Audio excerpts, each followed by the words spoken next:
Meu nome é Jéssica Fonseca, do canal Sacada de Livro, e hoje eu vou ler para você o livro Anti-Medo.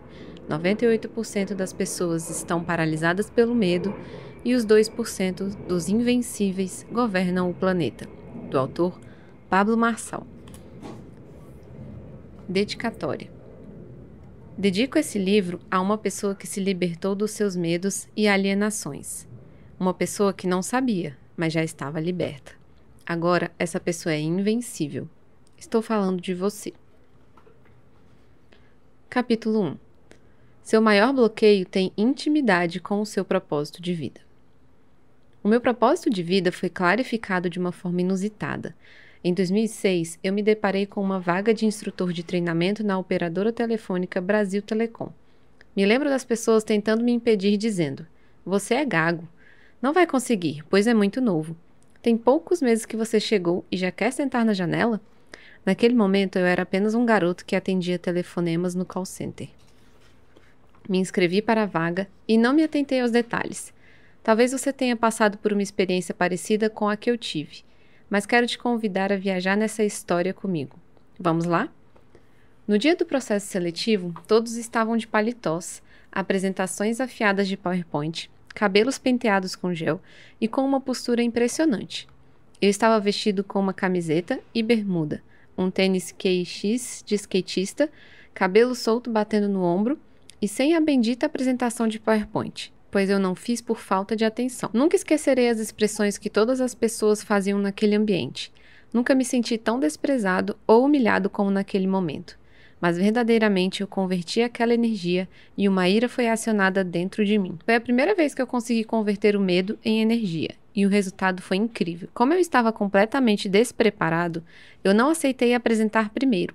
Então fiquei por último e comecei a observar a forma de pontuação dos recrutadores e o que tocava o coração de cada um deles. Finalmente chegou na minha vez e aquela pergunta poderosa veio: "Cadê o pendrive com a sua apresentação de PowerPoint?" Respirei fundo e respondi: "Eu tenho uma coisa melhor do que o PowerPoint." Então, abri o navegador de internet e acessei com a minha senha a intranet da Brasil Telecom na área dos procedimentos e comecei a minha apresentação. Fiz apenas perguntas para quem assistia. Para que serve essa intranet? Aqui tem tudo o que é necessário para um bom atendimento? O que falta para isso aqui ser melhor? Vocês sabem o motivo do Império Romano ter governado o planeta por quase um milênio? Você sabe qual era o peso do escudo de um soldado romano? Vocês entendem a relação do Império Romano e a Brasil Telecom? Como o treinamento pode fazer essa empresa atravessar séculos? As primeiras perguntas geraram uma sensação de que eu estava enrolando os entrevistadores, mas quando comecei a perguntar sobre o Império Romano, o ambiente mudou. Essa sacada veio na minha cabeça por conta da expressão treinamento, algo poderoso que sustentou o Império e tudo aquilo que o prosperou nos últimos séculos, a começar pelo simples fato que o Império Romano sempre surpreendeu, adaptando e modificando o seu modus operandi, o seu jeito de guerrear.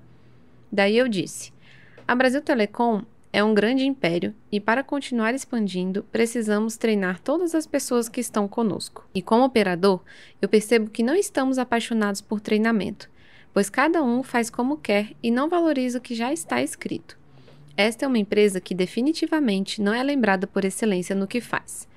Todos ficaram chocados, pois a apresentação deveria ser técnica, sobre internet e redes, mas não toquei nesse assunto.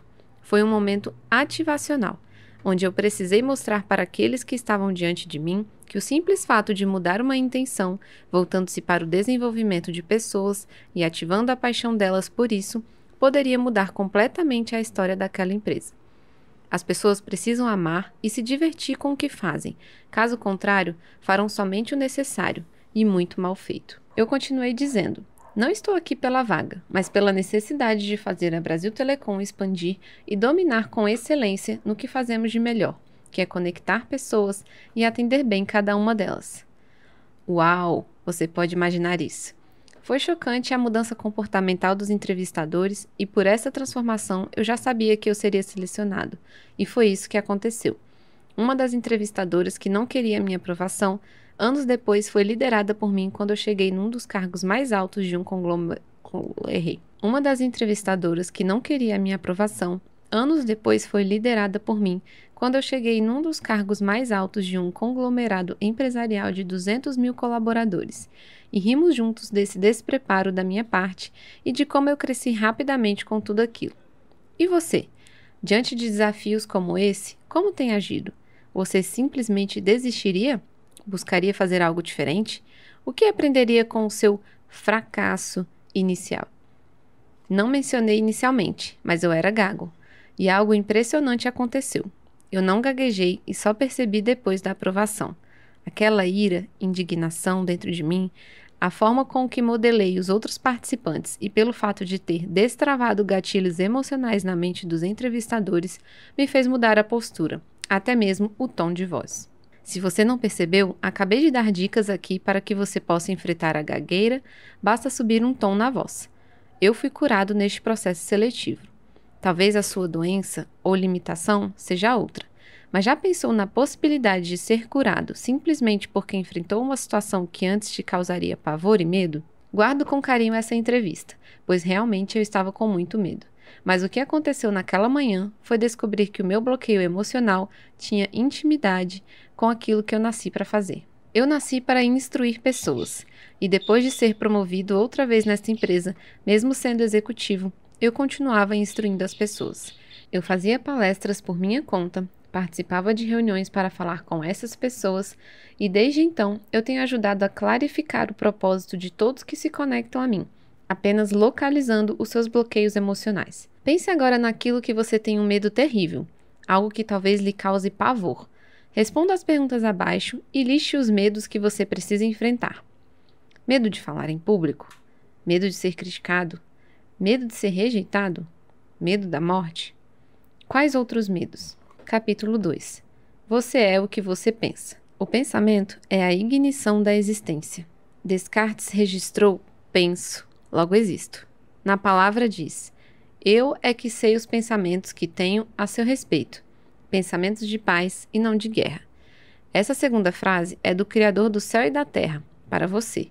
E eu te pergunto, quais têm sido os seus pensamentos? Quando você começa a questionar os seus próprios pensamentos, surge então a oportunidade de renová-los e também criar novas alternativas. A primeira coisa que você precisa compreender é que quem você é hoje é fruto de quem você atraiu para si. Existe um poder nos seus pensamentos, mas por você não saber gerenciá-los, acaba por se submeter à ordem de outras pessoas, coisas e situações. O poder da mente subconsciente não tem nada a ver com mágica ou sorte. Sua mente trabalha de acordo com a sua vontade e da forma com que ela foi direcionada a agir. Acredite, conforme o comando dado, ele agirá e não haverá outro modo. Por isso é tão importante pensar. Pensar inclusive acerca dos seus próprios pensamentos. Todo ser que pensa não é alienado. Você compreende o que é alienação? Falaremos sobre isso em um capítulo adiante, mas já adianto que a alienação é a forma de controle que os outros exercem sobre você e você nem sequer percebe. Quando você utiliza sua imaginação, começa a fabricar a sua própria existência.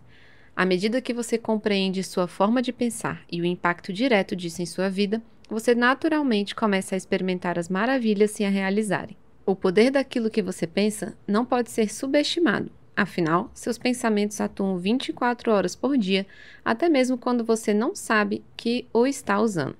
Entenda, a sua mente deve chegar sempre antes do seu corpo. Utilizando da sua capacidade imaginativa, você atrai não somente o que deseja, como a consequência do que deseja. Um exemplo disso é que se você usar os seus pensamentos para atrair o bem para si e para outras pessoas, terá como resultado o sentimento de bem-estar do que realizou. Porém, se desejar o mal, ele também virá atuar em você. Nunca se esqueça disso. A sua decisão modifica o seu destino. E isso é afetado diretamente por aquilo que você pensa. Se você for como 90% das pessoas que pegam em um livro, você não chegará no fim deste. Mas se ativar a decisão e o seu desejo, você vencerá esse livro em menos de 24 horas. Com todas as atividades executadas e, consequentemente, as mudanças estão borbulhando dentro de você. Antes de continuar a leitura, faça o que chamo de ensaio mental.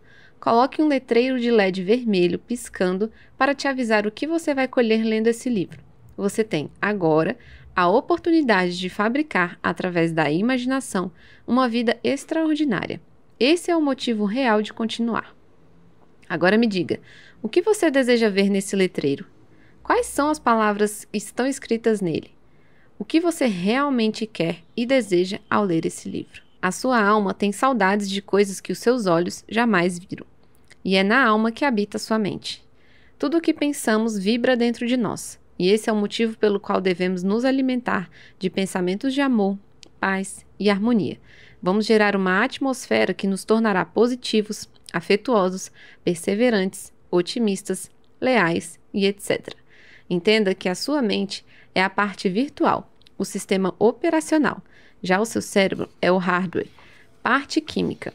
Se o seu cérebro comanda a sua vida, atenção, você está completamente fora de sua rota ideal e possivelmente você nunca parou para pensar sobre isso. Não há como ter paz, harmonia, sucesso, crescimento se o que você pensa é negativo, inferior, crítico, chato. Ninguém vive em paz se não transmite paz. Para alcançar a soberania do pensamento, capacidade de se ter um pensamento apurado, a um nível de alma que te direcione corretamente em seus caminhos, experimente diminuir o poder do seu corpo de executar atividades automatizadas. Acredite, existem várias coisas que você faz, mas nem sequer sabe o porquê faz. Apenas repete de forma robotizada comportamentos que vieram através dos seus pais, da mídia ou até mesmo do grupo social que você frequenta. Coloque o seu cérebro no modo operador e comece a comandar sobre quem antes governava você. Quanto mais sensível na alma, mais decisões assertivas acontecerão, e você só se tornará sensível a esvaziar-se de si mesmo, suas razões, justiças e se conectar à fonte. Mas esse é um tema para outro capítulo. Aprendi com o Daniel Goleman, PhD em Harvard, que se você for colocado diante de um desafio, esfregue as mãos e diga: eu amo um desafio. Isso aumentará drasticamente as suas chances de resolver o que quiser na vida. Através de uma pesquisa com crianças, ele percebeu que as crianças que tinham esse comportamento alcançaram sucesso na vida, diferente das outras que torciam o nariz diante daquilo que lhes era proposto. Existe uma forma de você se divertir e alcançar resultados diferentes. Apenas tente o direcionamento de Daniel Goleman e veja a sua vida dar um salto quântico. Freud, fundador da psicanálise, dizia: o pensamento é o ensaio da ação. Você realmente compreende o que isso quer dizer? Significa que tudo começa no pensamento. Por exemplo, se você está namorando e de repente começa a pensar sobre terminar com o seu namorado, acredite, você já terminou com ele. Tudo começa antes no pensamento. Aquilo que você pensa, você eventualmente, em algum momento da sua vida, irá realizar. O pensamento é a base do seu sucesso ou da sua derrota. E é exatamente por isso que é tão importante você começar agora a sondar os pensamentos que alimenta. A vitória está pronta na sua mente. E a maior guerra que a humanidade já observou é a de um homem contra ele mesmo. Em Provérbios, diz que se você consegue controlar a si mesmo, suas emoções, você é mais poderoso que um valente de guerra que conquista uma cidade inteira. Eu sei que você está carregado de medo, e é exatamente essa toxina que te paralisa. Entendo que você esteja há anos vivendo assim, mas isso não te incomoda? Não te deixa indignado saber que você poderia ser mais forte que qualquer guerreiro, mas você não é somente porque escolheu ter maus pensamentos? Experimente aplicar métodos que funcionam, mesmo sem acontecerem instantaneamente. Comece a ativar a sua mente, passeie agora como se já tivesse vencido todas essas coisas, todas as barreiras, todos os impedimentos. Use o seu recurso mais poderoso, a imaginação. Acredite em vencer. Acredite que você irá crescer, atingir seus resultados, suas metas. Acredite na sua liberdade. Invista em você e busque fazer algo agradável, algo bom, algo positivo e lucrativo para quem você é. Assuma o comando, pois a vida é sua e você só tem uma. Mas se você acredita em várias vidas, cuide de uma por vez, ok? Pare a leitura agora. Vamos fazer uma alcalose. Fique em pé, solte os braços. Relaxe. Feche os olhos. Respire corretamente. Puxe com o nariz profundamente e segure por 4 segundos. Solte o ar devagar pela boca. Faça isso por 3 vezes. Isso tudo pode levar 2 minutos. Enquanto isso acontece, mentalize você praticando coisas que antes você não conseguiria, coisas que você deseja ter e realizar. Sabe por que as pessoas permanecem sempre no padrão negativo? O maior problema é que elas, muitas vezes, simplesmente não acreditam. Não acreditam que conseguirão alguma coisa utilizando primeiramente o recurso da imaginação. Não entendem que a imaginação é a fábrica da existência e pensam que isso não basta. A miséria mental é pior do que a miséria material. Muitas pessoas se abalam fisicamente, porque não conseguem melhorar a si mesmas mentalmente e acabam atraindo para si muitas doenças psicossomáticas. O seu corpo sempre vai responder ao alimento que ele ingere. Se seus pensamentos são alimentos negativos, acredite, você está atraindo e desejando um corpo adoecido. No começo parece uma loucura, e de fato é. Pensar em coisas que você não está experimentando é como se você fosse aqueles andarilhos malucos que falam e não provam, até porque no começo não tem resultado. E muitas vezes você mesmo se cobrará isso. Eu já senti isso por 5 anos. Na Brasil Telecom, me chamavam de Pablo Doidinho e sempre tentavam me diminuir, pois tudo que eu falava era fruto apenas do pensamento. Eu falava na empresa sobre vencer na vida, e lá estava eu, chegando de bicicleta. Depois comecei a falar de riquezas e lá estava eu, andando com um Volkswagen Gol G2 verde. Lembro-me com carinho do desprezo das pessoas. Você já se sentiu assim? Hoje, a maioria das pessoas que outrora me desprezavam vão até as minhas palestras em estado de choque. Muitas me pedem perdão e querem aplicar agora o que eu as ensinava há uma década atrás. Olha só. Quanto tempo perderam por simplesmente não compreender o poder que existia e ainda existe dentro delas. Na 38ª turma do método IP, uma imersão em inteligência emocional desenvolvida por mim, lá estava uma colaboradora que me conheceu na Brasil Telecom.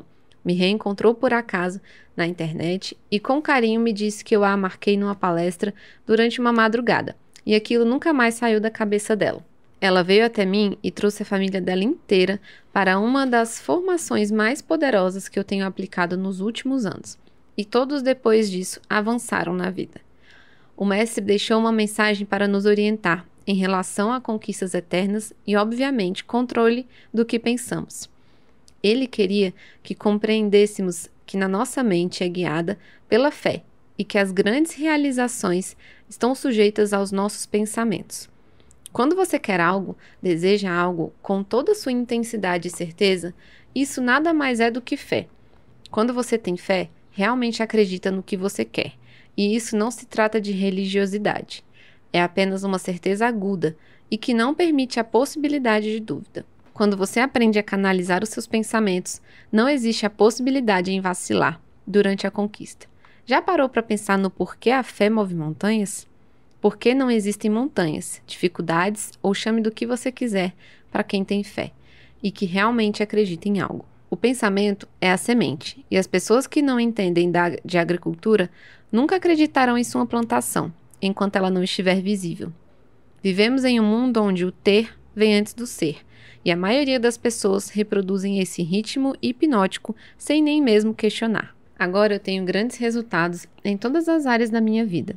As pessoas ficam pasmas e algumas ficam arrependidas de não ter seguido o mesmo caminho, pois comeram todas as sementes. Nunca deixe ninguém controlar a sua semeadura. Eu aprendi rapidamente que, na vida, tudo é determinado pelos meus pensamentos. Não demore a aprender também. Qualquer pessoa pode descobrir quantas sementes há dentro de uma maçã, mas ninguém pode determinar quantas maçãs estão dentro de uma semente. A lei da semeadura é infinita. Existe um começo, mas nunca tem um fim. A prova disso é que eu conheci um grande homem, e tudo que ele dizia que iria conquistar, ele conseguia. Ele dizia que iria comprar um terreno milionário sem ter nenhum dinheiro, e tudo que ele abria a boca para conquistar já era dele. Eu o modelei e comecei a fazer as mesmas coisas. Comprei vários imóveis e entrei em investimentos sem nenhum capital. Isso não é incrível? Quando eu estava com 13 anos, vi esse homem sem nenhum patrimônio, andando de carro velho, e eu utilizava a bicicleta como meio de transporte. Como aprendi com este homem que hoje é mundialmente famoso, talvez eu o tenha ouvido mais de 2.000 horas e lido mais de 40 livros dele. Hoje ele tem alguns milhões em patrimônio e grande parte da minha sabedoria financeira eu aprendi com ele. Nunca fomos grandes amigos. Única vez eu tive a chance de ensinar pessoalmente algo poderoso a ele. Mas aprendi mais de 1000 coisas diferentes com ele nesses últimos 17 anos. Sei que está curioso para saber que homem é esse, mas aqui vai uma dica. Isso não é da sua conta. Controle o seu pensamento.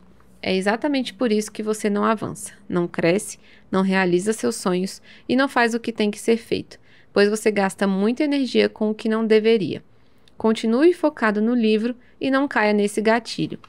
Apenas avance sabendo que a história é verdadeira e que produziu muito resultado em mim, e espero que produza em você. Controle os seus pensamentos, pois eles governam o seu corpo.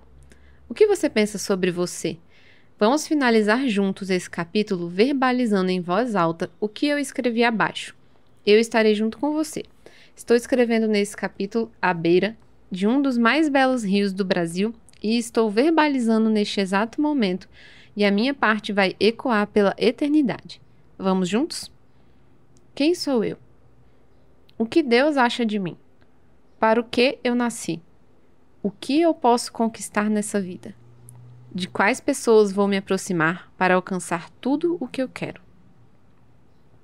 Eu estou pronto para avançar nesse livro e em minha vida. Capítulo 3. Medo versus medo.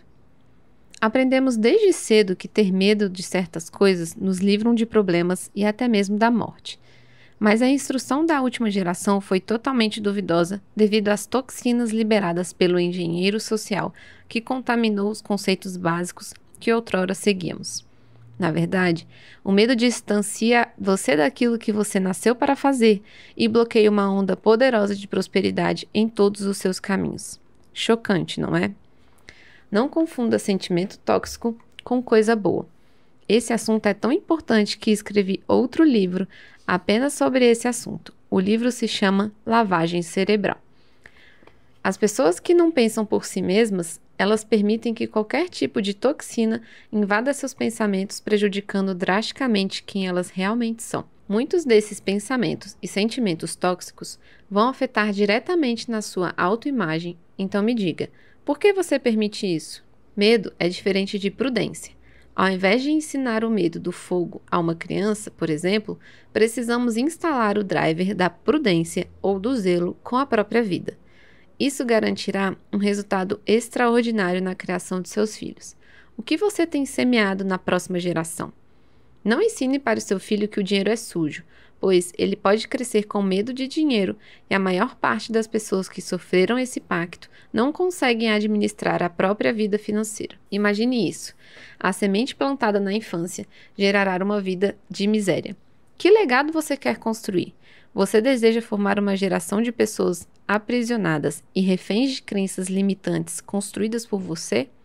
Quando você fará algo em relação a isso? Qual atitude você terá? Antes de ensinar qualquer coisa ao seu filho, viva, e ele aprenderá pelo seu comportamento e não pela sua fala. Palavras podem convencer, mas o exemplo arrasta. O maior problema das pessoas é falar antes de tornar-se. Apenas viva o que você deseja ensinar e as suas palavras não serão necessárias. Quer um exemplo do que eu estou falando? Você sabia que um bebê aprende a falar observando a movimentação da boca dos cuidadores e não apenas pelo ouvido? Pode até parecer clichê, mas as crianças realmente aprendem muito a mais através da repetição e imitação dos comportamentos dos pais. Primeiro viva, depois transmita essa verdade para os seus filhos e sua família. O medo é uma semente que frutifica rapidamente em qualquer terreno, mas a terra ideal é o espaço vazio do seu cérebro. Como na famosa frase, mente vazia, oficina do diabo. Apesar de não estar na Bíblia, essa frase é uma verdade inquestionável, pois, segundo a neurociência, a falta de ação produz uma inatividade terrível no cérebro. E se você está inativo, está também improdutivo, consequentemente limitado e pobre. E não estou falando sobre dinheiro. Qual o adubo mais poderoso para que a semente do medo germine? O adubo são os atos negativos, pensamentos, comportamentos e escritas negativas. A única ferramenta que você poderá desenvolver para separar o joio do trigo é o agrotóxico que chamam de ações positivas de enfrentamento. Se você não enfrentar Se você não decidir partir para cima, sempre estará pronto para a vida medíocre que você já tem. O medo é uma sensação que proporciona um estado de alerta. Existem 2 tipos de medo. O primeiro é o medo reflexo, também chamado de instinto de sobrevivência, que gera uma resposta fisiológica. Esse tipo de reação não pode ser dominada por completo, haja visto que a resposta do cérebro primitivo é muito veloz. Já o segundo é o que trava você, o medo paralisante. É um medo que compromete as relações sociais e causa sofrimento psicológico. É aquele que impossibilita novas ações no cérebro e retrai você a um estado indesejado, sempre te conduzindo a fugir de seus alvos e ou nunca estabelecer as suas metas. A melhor forma para tratar o medo é através da dessensibilização sistemática, em outras palavras, também conhecida como enfrentamento. Quando você se dispõe a enfrentar aquilo que antes gerava uma trava emocional, você começa a ganhar autoridade e domínio sobre a situação. O maior problema das pessoas encontra-se aqui. Querem ter autoridade, domínio, conhecimento e fazer as coisas sem enfrentar aquilo que as limita. Entenda algo: se você não enfrentar os seus monstros, eles se tornarão seus senhores e determinarão os resultados da sua vida. A liberdade está em abrir os grilhões e começar a caminhar. De nada adianta apenas ressignificar e não continuar praticando. É como um escravo que se torna livre, mas quer continuar na escravidão. O medo é um tabu para a maioria das pessoas. Você faz parte desse grupo que prefere fingir que não tem limitações e traumas? Prefere agir como se seus medos não existissem? O que você quer ser? Escravo ou homem, mulher, livre? O meu filho mais velho, quando tinha apenas 4 anos de idade, parou uma reunião com diretores da minha empresa e disse: "Pessoal, o medo é que tem medo da gente." Uau! Ele mudou o cenário da reunião e como é possível um garoto de 4 anos pensar assim? Acredite, a simplicidade das crianças destrói o medo. Por que você não aprende a ser criança?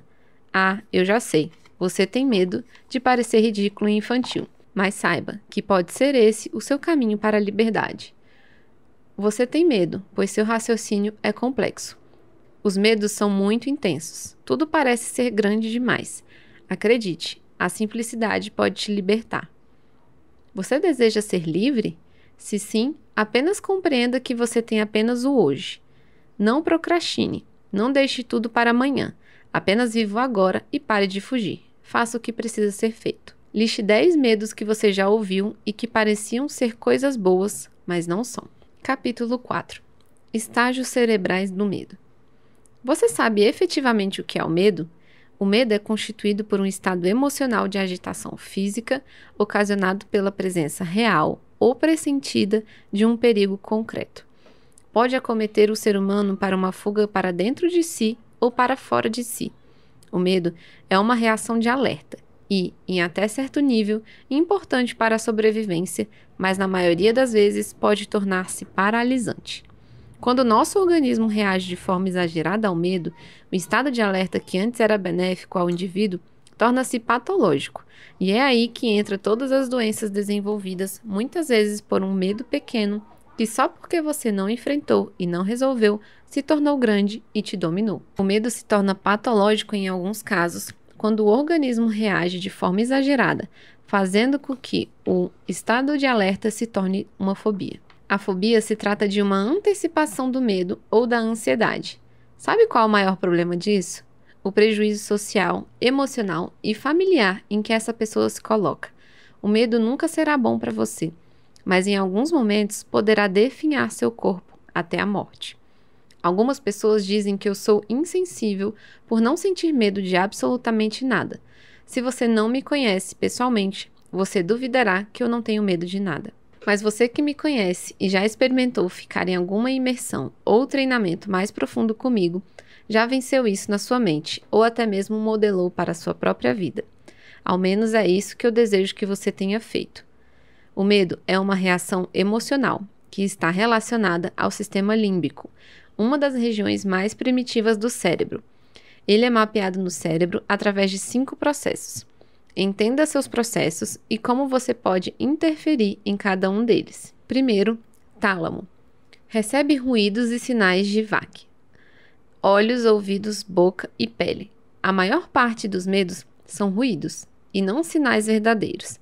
Ruído é uma sensação, já o sinal é a informação completa. O tálamo não consegue processar nesse primeiro nível aquilo que é realmente real, do que foi construído e imaginado por você. Por isso, podemos coordenar nossas reações e ter um primeiro reflexo de medo e dar um pulo imediato, e em seguida reconsiderar e ver que não havia nenhum perigo ao analisar o que aconteceu e o que nos causou medo. Segundo, córtex pré-frontal, sensorial. Nesta área cerebral existem as reguladoras do medo. As reações de medo resultam dos intercâmbios entre os dois hemisférios cerebrais e derivam da síntese entre a emoção de medo e a sua regulação. O córtex pré-frontal é responsável por interpretar as sensações sensoriais, emocionais e culturais para formular planos de ação em situações de emergência. Terceiro, hipocampo. O hipocampo armazena e recupera as memórias anteriormente armazenadas, processa os estímulos e os compara. Quarto, amígdala. Decodifica as emoções, determina possíveis ameaças e armazena memórias do medo. Uma vez acionada, a amígdala lança um primeiro alarme corporal sob a forma de posição de tensão. Quinto, hipotálamo. Após ser avaliado o perigo e acionado o alarme pela amígdala, caso o sinal continue a ser disparado, são avaliadas diversas estruturas cerebrais próximas da amígdala envolvidas no circuito do medo. A partir daí, o hipotálamo decide o que fazer, lutar ou fugir. Os níveis de intensidades de medo vão desde uma prudência e concentração, desconfiança, alarme e angústia, ansiedade, ao pânico e terror. Precisamos compreender também o que não existe oprime mais do que aquilo que existe. Já pensou sobre isso? Aquilo que permanece na imaginação, ou seja, é criado por quem sofre, aprisiona justamente porque foi criado e desenvolvido no âmbito da imaginação, e por isso não pode fugir, pois seria necessário fugir de si mesmo para conseguir livrar-se de suas ameaças. Uou, isso é muito sério. Uma imaginação má utilizada gera correntes mentais que aprisionam você e te impedem de ser o que você nasceu para ser. Tudo isso por uma má gestão dos pensamentos e da sua imaginação. Você quer mudar isso? Hoje possuímos uma habilidade para não temer ou enfrentar um grande risco, ou ainda, sentir pavor mesmo quando o perigo está apenas no âmbito da fantasia. Temos essas atitudes devido à complexidade do cérebro humano, que a princípio deveria melhorar o controle sobre o medo, porém desencadeia maiores riscos e disfunções. O medo é uma emoção primária e provoca ansiedade, angústia, susto, pânico e terror. Lutar ou fugir? Liste 5 pontos que você tem fugido e, em uma palavra, escreva o que você fará para encarar essa situação. Capítulo 5. Quais são os seus medos? Quando você era um bebê, a sua simplicidade fez o medo ser apenas uma piada. Você não sabia como pedir comida, por isso seu único ato foi chorar, coisa que ninguém te ensinou, e em nenhum momento você se incomodou com isso. Você não sabia andar, mas caiu 1000 vezes antes de andar perfeitamente até os 2 anos de idade. Você também não sabia falar, mas falou milhares de palavras erradas e, com a quantidade de fracassos, aprendeu a falar corretamente. Você não sabia pedalar, e foi aí que começou o medo. Implantaram um grande amuleto em sua vida, as malditas rodinhas, e por anos você ficou com elas. Conheço uma garota que, quando era pequeno, como as maiorias das crianças, queria aprender a andar de bicicleta. Seus pais deram para ela uma bicicleta com rodinhas, e ela tentava andar por várias e várias vezes seguidas, mas sem sucesso. O problema não era somente cair, mas pelo fato de ser bem gordinha, as rodinhas sempre entortaram e ela caía no mesmo lugar, sempre no mesmo lugar. Essa situação gerava nela muita vergonha, pois sempre que as rodas entortavam, ela precisava de ajuda para desentortar e ouvia de sua mãe: "Tá vendo? Gorda assim nem a bicicleta aguenta. Não sei onde você vai parar." Resumindo, ela desistiu da bicicleta e desistiu de muitas outras coisas. Tentou por vezes desistir da própria vida. Sempre que precisava empregar energia para enfrentar algo, ela desistia. Se tornou uma criança medrosa e, posteriormente, desenvolveu um quadro grave de síndrome do pânico. Você sabia que uma criança aprende a andar de bicicletas em apenas 2 dias? É só tirar as rodinhas e os pedais. Deixe a criança empurrar a bicicleta para ganhar equilíbrio. Depois de 2 dias, coloque os pedais e a criança pedalará de forma assombrosa. Eu tive a oportunidade de ensinar meu filho mais velho, Lorenzo, agora com 5 anos, a andar de bicicleta da forma que compartilhei com vocês. Como fiquei alegre em saber que não fui o causador de traumas no meu filho, e ele poderá seguir em frente, sempre enfrentando os seus medos e os seus desafios. Sim, eu sei como você deve estar se sentindo agora. Achou que durante tanto tempo estava ajudando seus filhos, quando na verdade imprimiu neles um medo gigantesco. E hoje, se seus filhos forem adultos, pode ser que não consigam andar de bicicleta, como a garota que eu contei na história, e também não consigam muitas outras coisas. Ao final desse livro, você vai dar risadas de como você se manteve bloqueado a coisas que você nunca questionou e a coisas que você simplesmente se acostumou. Liste pelo menos 10 medos que você tenha em ordem de prioridade. Capítulo 6. Sinal versus ruído. Saber a diferença entre sinal e ruído é vital para se conectar a seus alvos de vida. O ruído é tudo aquilo que não é verdadeiro. São todas as interferências e mentiras lançadas na rede. A rede de frequência é o universo. E acredite, 95% de tudo que parece informação é só ruído. Os ruídos são informações manipuladas, mentiras, sofismas e crenças erradas. A minha vida começou a mudar drasticamente depois de abandonar vários ruídos. Quais são os seus ruídos? Em 2006, comecei a bloquear a opinião das pessoas ao meu respeito. Em 2012, eu parei de assistir televisão. Em 2016, parei de debater na internet. Em 2017, parei de ler qualquer notícia na internet ou jornal impresso.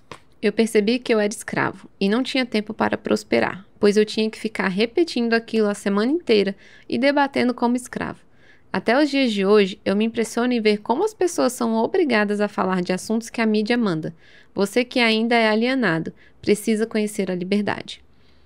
Mate a sua televisão. 95% do que ela transmite é ruído. As informações geradas por ela apenas deixarão você em crise. Além disso, criará em você a ideia de que tudo mudou e que o atrasado é você. Manipulará seus sentimentos, suas sensações e principalmente seus valores, o que é mais grave. A indústria cultural é uma das grandes responsáveis pela hiperestimulação das crianças. Com o fácil e ilimitado acesso às mídias, as crianças ficam mais suscetíveis à exposição de diversos conteúdos. Você nem percebe, mas em cada propaganda, na televisão, rádio, celular, a mídia imprime nos seus filhos a compulsão pelo ter e até você, inconscientemente, entra nessa onda. Sempre buscando o melhor aparelho digital, o melhor isso, o melhor aquilo. Não porque acredita que merece ou precisa, mas porque está sendo realmente controlado. Um dos mais perigosos conteúdos para crianças são as propagandas que estimulam o consumismo desde muito cedo. Cerca de 70% das decisões de compra de uma família são influenciadas pelas crianças através das propagandas. Pesquisa TNS Interscience 2. Quando a mulher passou a ganhar mais espaço no mercado de trabalho, ambos os pais saíram para trabalhar e deixaram as crianças aos cuidados da TV. Hoje, a maioria dos pais terceirizam a criação dos filhos, não somente deixando os filhos na TV, mas através de outras modalidades como videogames, tablets, smartphones, internet e etc. Qual é o seu compromisso com a geração futura? O que você está deixando como legado, como ensino para os seus filhos?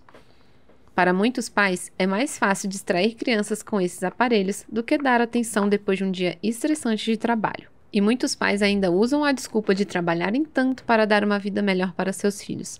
A melhor vida que seus filhos podem ter é estar com os pais. Brinque com seus filhos. Crie memórias positivas na mente deles. Pais cansados e estressados estão criando filhos hiperativos, hiperestimulados e inquietos. Com esse excesso de atividades e estímulos tecnológicos, as crianças não têm tempo para brincar, para admirar o mundo à sua volta e nem mesmo para cuidar da sua inteligência emocional. As crianças amadurecem e começam a ser estimuladas precocemente. É preciso reverter essa situação na primeira infância, principalmente o papel dos pais no desenvolvimento da saúde emocional dos filhos. Os pais são os primeiros a incentivar o desenvolvimento da autoestima, da proteção da emoção, capacidade de trabalhar perdas e frustrações e de filtrar estímulos para que as crianças tenham uma infância saudável. As crianças precisam saber dialogar e ouvir. a interagir com os outros e principalmente consigo mesmos, e só através do desenvolvimento da inteligência emocional isso é possível. Você precisa investir tempo de qualidade com seus filhos. Outro grande problema, fruto do excesso de ruídos, é o que chamamos de obesidade cerebral. Esse não advém necessariamente da TV, mas sim de um acúmulo de informações onde as pessoas que aprendem estão sempre informadas e não fazem nada com o que aprendem, ou seja, não praticam e não ensinam. Apenas retêm todo o conteúdo para si, seja para se acharem incapazes de compartilhar, seja por realmente acreditarem que não tem nada a contribuir. Pessoas assim consomem muito, mas têm ações insuficientes. Incrível esse conceito, não é? Quantas vezes faltou coragem na sua vida para realizar algo? Para seguir em frente? Coragem para dizer sim ou não? Disposição para enfrentar desafios? As pessoas não se posicionam por medo de tentar. Existe uma dúvida se serão capazes. E é essa dúvida que as impede de tentar, por medo do fracasso. Encontramos aqui a necessidade de aprovação, tão presente na vida das pessoas, principalmente nos que carregam o medo como seu escudo. Se você não tenta, você se compromete com o erro e não com o fracasso. Fracassar é bom, é um aprendizado. Se você fracassa em uma área, já sabe o que não deve ser feito na próxima vez. E por isso, tem a possibilidade de influenciar mais pessoas a não cometerem o erro que você cometeu. Se você não mudar sua mentalidade sobre o fracasso, ficará com medo de ousar e arriscar e levará a vida estática que sempre levou. Todo fracasso te entrega um diploma. O problema é errar sempre nas mesmas coisas.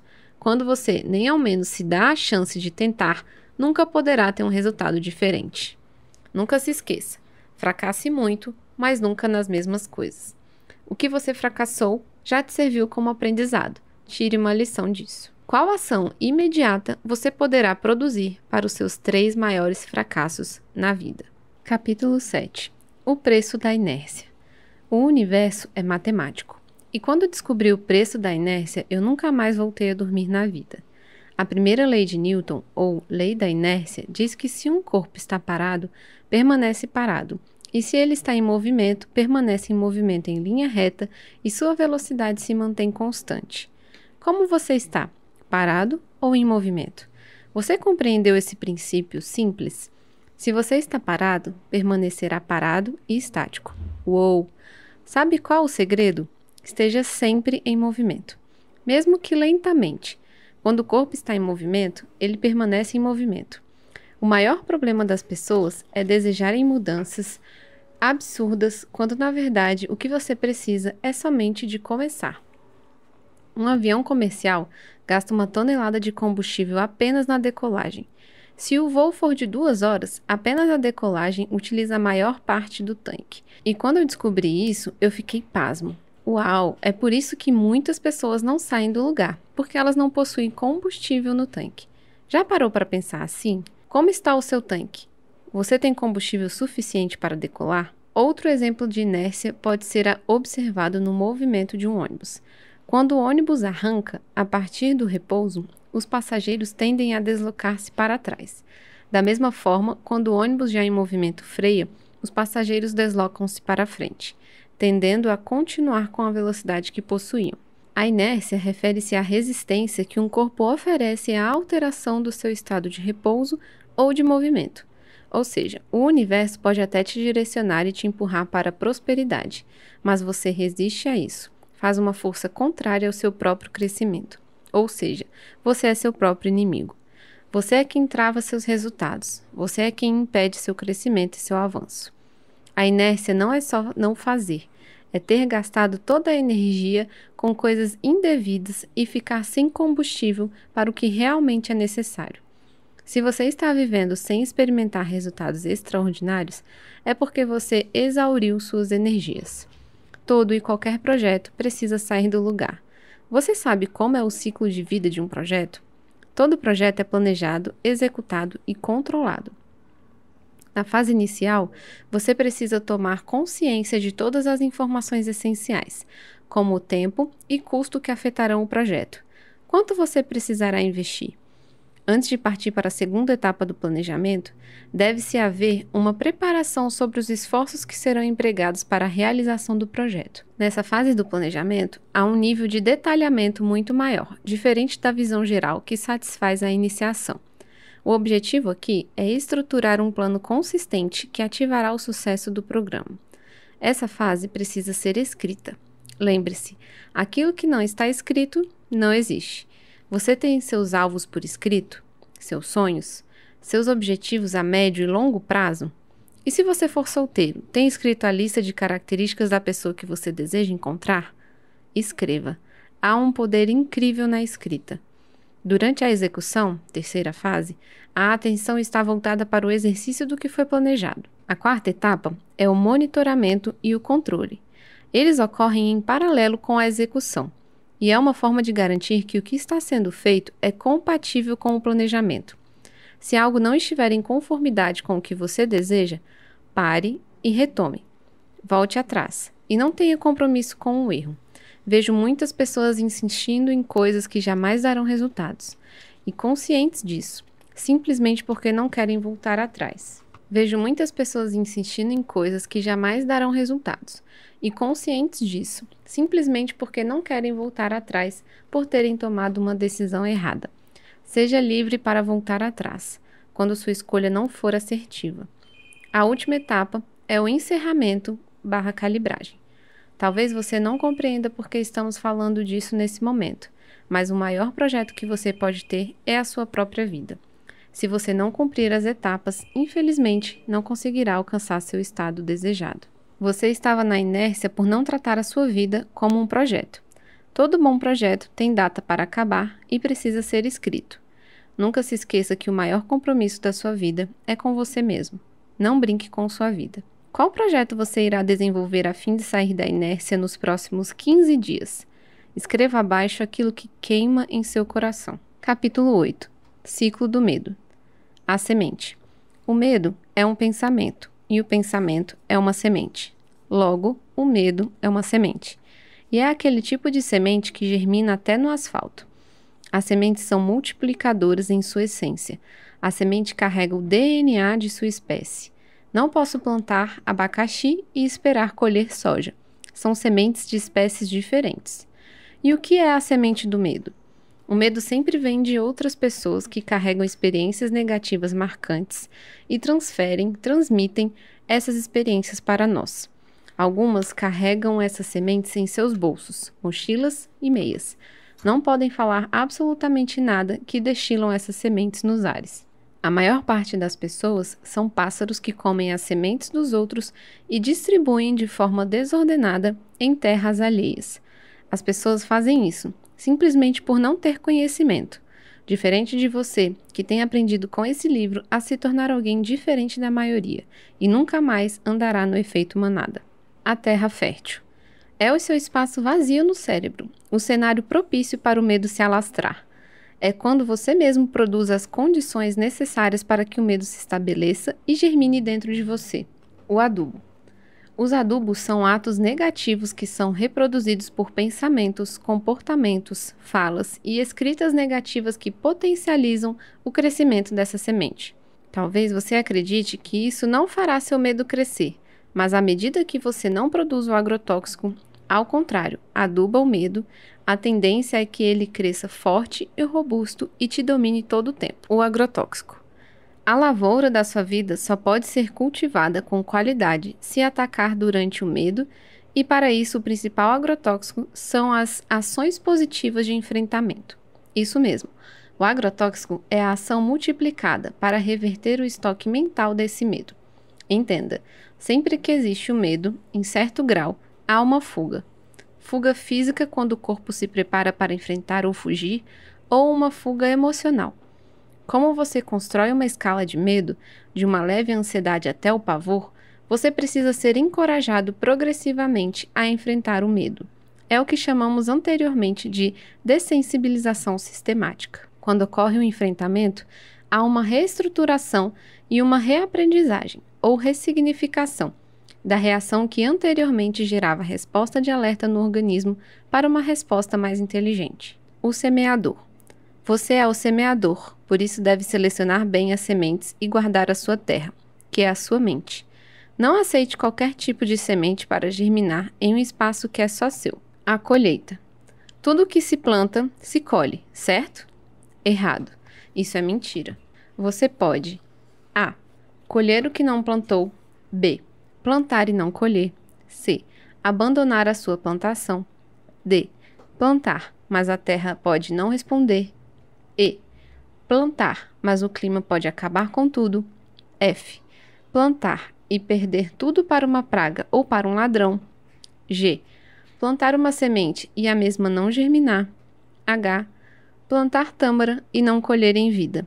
Nesse caso, as tâmaras que não são geneticamente modificadas levam entre 80 e 100 anos para produzir os primeiros frutos. Ninguém colhe o que planta.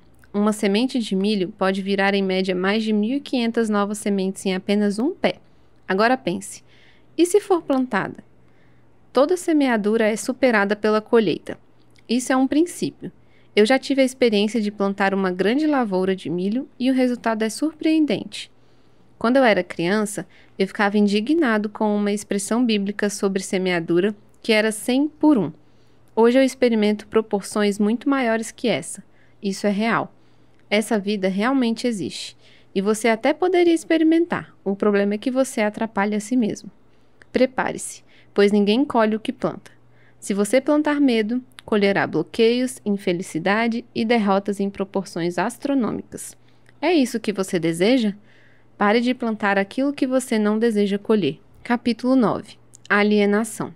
A alienação é a melhor forma de aprisionar o cérebro de alguém e fazer com que essa pessoa obedeça comandos sem que perceba que o está fazendo. É omitir a gestão da própria vida. É caminhar no ritmo hipnótico, onde você é manipulado de forma permissiva e ainda acreditar que há vantagem nisso. O que você não sabe é que existe uma indústria que patrocina isso em todo o mundo. Ignorância. Todo ser nasce tolo e cresce através de suas próprias incoerências, ou seja, todos são escravos e precisam ser libertar através do conhecimento. Da mesma forma, as crianças que nascem tolas, mas é através do relacionamento com os pais que irão se firmar princípios morais e valores. Religião. Cuidado com um dos principais produtos da alienação, que é a religião, pois o mestre Jesus era judeu e jamais foi visto ensinando o judaísmo para alguém. Etimologicamente, religião significa religar. É um laço de piedade que serve para religar os seres humanos a Deus. Ato este que inclusive parte dele para você. É ele quem quis restabelecer o relacionamento que você outrora abriu mão. É ele quem tem um amor perseguidor, que está ao seu lado em todo o tempo, mas você ignora isso porque sequer é amigo dele e consegue perceber a presença dele. É ele quem tem um amor perseguidor, que está ao seu lado em todo o tempo, mas você ignora isso porque sequer é amigo dele e consegue perceber a presença dele. O maior problema em tudo isso é que os religiosos, em sua maioria, querem o pedágio pelo restabelecimento de vínculo e de amor, que inclusive ele já fez. Ele só quer sua disposição em vivenciar isso. Eu tenho ódio pessoal de religião, pois esse campo foi o que mais prendeu a mente das pessoas nos últimos séculos, e ainda tem aprisionado as pessoas. Pessoas que pregam uma falsa liberdade, quando na verdade não vivem o que ensinam e pregam. Informação. O que é publicado em apenas um dia na internet é maior do que todo o acervo da humanidade até o ano de 1900. Existem muitas mentiras envolvidas. Saiba diferenciar ruído, mentira, versus sinal, verdade. Medo. Um instrumento poderoso de alienação é o medo. Ele é propagado muitas vezes por boa fé, pelas pessoas que mais amamos. O verdadeiro amor lança fora todo medo.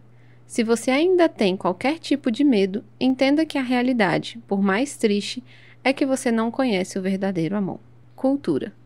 Alienação cultural é a diminuição da capacidade dos indivíduos em pensar, em agir por si mesmos, através da cultura de massa que é a TV, os programas, revistas, jornais, rádios, panfletos e outros meios que fazem com que as pessoas fiquem alienadas, recebendo apenas a informação para que elas fiquem cada vez mais consumistas, criando uma sociedade de consumo sem que as pessoas percebam que elas fazem parte disso. Parental. É interferência na formação psicológica da criança ou do adolescente promovida ou induzida por um dos genitores, pelos avós ou pelos que tenham a criança ou adolescente sob sua autoridade. Nesses últimos 15 anos, eu vi pessoas maravilhosas ficarem completamente travadas por algum tipo de alienação, e isso sempre me deixava transtornado.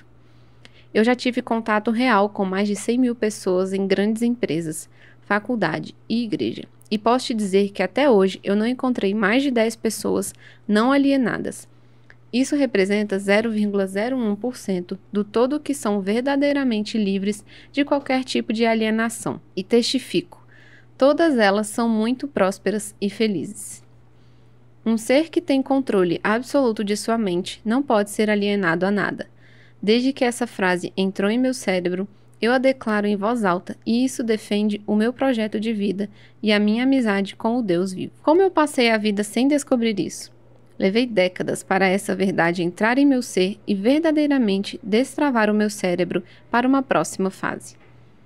Quanto tempo você vai esperar para descobrir isso e criar um relacionamento de amizade com o Criador? Vai ouvir falar dele como Jó? Ou vai escolher ter um relacionamento íntimo e pessoal com quem criou e desenhou você antes mesmo da fundação do mundo, como João, o discípulo que mais se sentia amado? Como deixar de ser um alienado? Se conecte com pessoas que já conseguiram isso. Esse é o caminho mais rápido. Um não alienado tem liberdade de pensamento.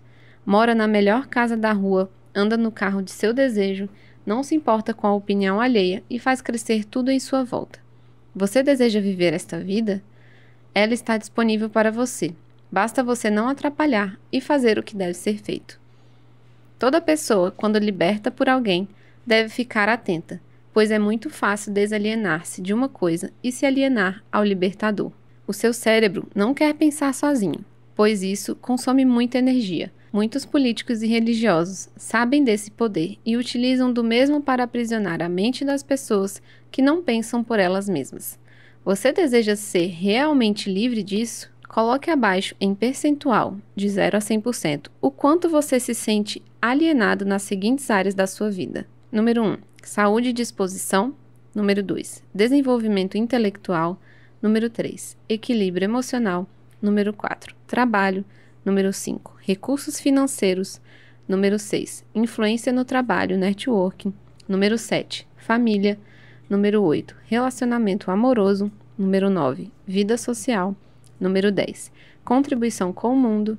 Número 11. Plenitude e felicidade. E número 12. Espiritualidade. Capítulo 10. Irmãs do medo. Se você obtiver o controle sobre as irmãs do medo, matará a família inteira. Elas existem para abrir o caminho da destruição na sua mente e na sua vida. Inércia. É a irmã mais velha do medo. É quando você gasta toda a sua energia com outras coisas e depois fica sem energia para produzir algo para você. Deixar de fazer o que precisa ser feito aumentará o seu estoque de medo. A pior parte é acreditar que se está fazendo alguma coisa, quando na verdade você está se boicotando e enganando-se achando que está fazendo algo. Mesmo que aos poucos, quando na verdade você se tornou uma estátua. Lembre-se, um corpo em repouso tende a permanecer em repouso. Movimente-se. Procrastinação. É a irmã criminosa. É a verdadeira ladra de sua alma. É o ato de deixar para o último minuto tudo o que precisa ser feito agora. Estabeleça prioridades em suas metas e ações e trabalhe sempre com prazos reais. Gosto muito de usar com a minha equipe a ferramenta VF. Ver e fazer. Não deixe para amanhã o que precisa ser feito agora. Pare de se enganar e gastar energia de forma desnecessária. Apenas faça. Desorganização. É a irmã desperdiçadora. Segundo o levantamento de uma consultoria norte-americana, uma pessoa desorganizada perde 10% de sua vida por não fazer gestão, ou seja, gasta energia que não será convertida em resultado. Traduzindo, você foi programado para viver 120 anos, levando em consideração boa saúde, bons hábitos e etc. Se você for apenas desorganizado, você perderá 12 anos da sua vida com isso. É assim que você deseja viver? Omissão. É a irmã preguiçosa. Deixar de fazer algo essencial para alcançar qualquer resultado. Se você sabe que algo precisa ser feito, faça-o agora. Negatividade. é a irmã traumatizada. Tenta imprimir mais peso do que o existente e faz com que as situações pareçam grandes demais. Murmuração é a irmã ingrata. É quando você gasta sua energia com coisas que não te levarão a alcançar seu alvo. É a verdadeira arte de morrer no meio do caminho. Incerteza é a irmã tímida. Por causa dela, você não faz o que deveria e cria dúvidas sobre como seria se o fizesse. Gasta o seu maior recurso, sua imaginação, com aquilo que não produzirá efeito algum. Se preocupa com coisas que poderão nunca acontecer. Mentira é a irmã desonesta. É quando, de alguma forma, você obscurece a verdade para ter algum proveito na situação, ainda que seja não fazer aquilo que precisa ser realizado. Está muito ligado ao auto-engano, quando você conta inverdades de forma gourmetizada apenas para se convencer de algo. O auto-engano é o resultado de um processo mental que faz com que você aceite como verdadeiro uma informação tida anteriormente como falsa por você mesmo em outro momento. Desculpas é a irmã da moda. É aquela que você usa para se sair bem em situações de conflito, mas não passa de uma mentira gourmet que nem mesmo você acredita. Solidão. A irmã beata. A que fica sozinha e te convence a ficar também.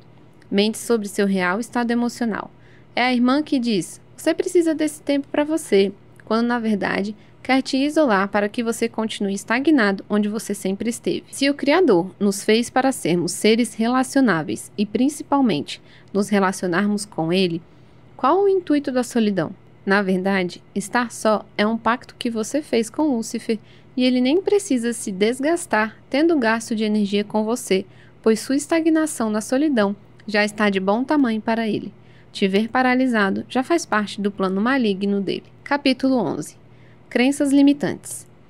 As crenças são as regras que direcionam sua vida. São as regras pelas quais você vive e direciona o seu comportamento. É o que dita sua forma de se comportar. Essas regras podem ser libertadoras e positivas e te dar permissão para atingir suas metas e viver os seus valores. Por outro lado, elas também podem ser impedimentos, tornando as suas metas impossíveis ou te levando a acreditar que você não é capaz de obtê-las.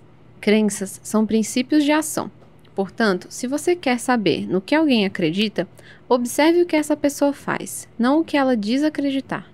Todos os nossos relacionamentos, habilidades e possibilidades são influenciados tanto pelas nossas crenças positivas como pelas negativas. Formamos nossas crenças e nossos medos como resultado de nossas experiências. A partir disso, agimos como se fossem verdades absolutas. Em certo grau, elas funcionam até mesmo como profecias autorrealizáveis, já que aquilo em que eu acredito direciona minha conduta e meus relacionamentos.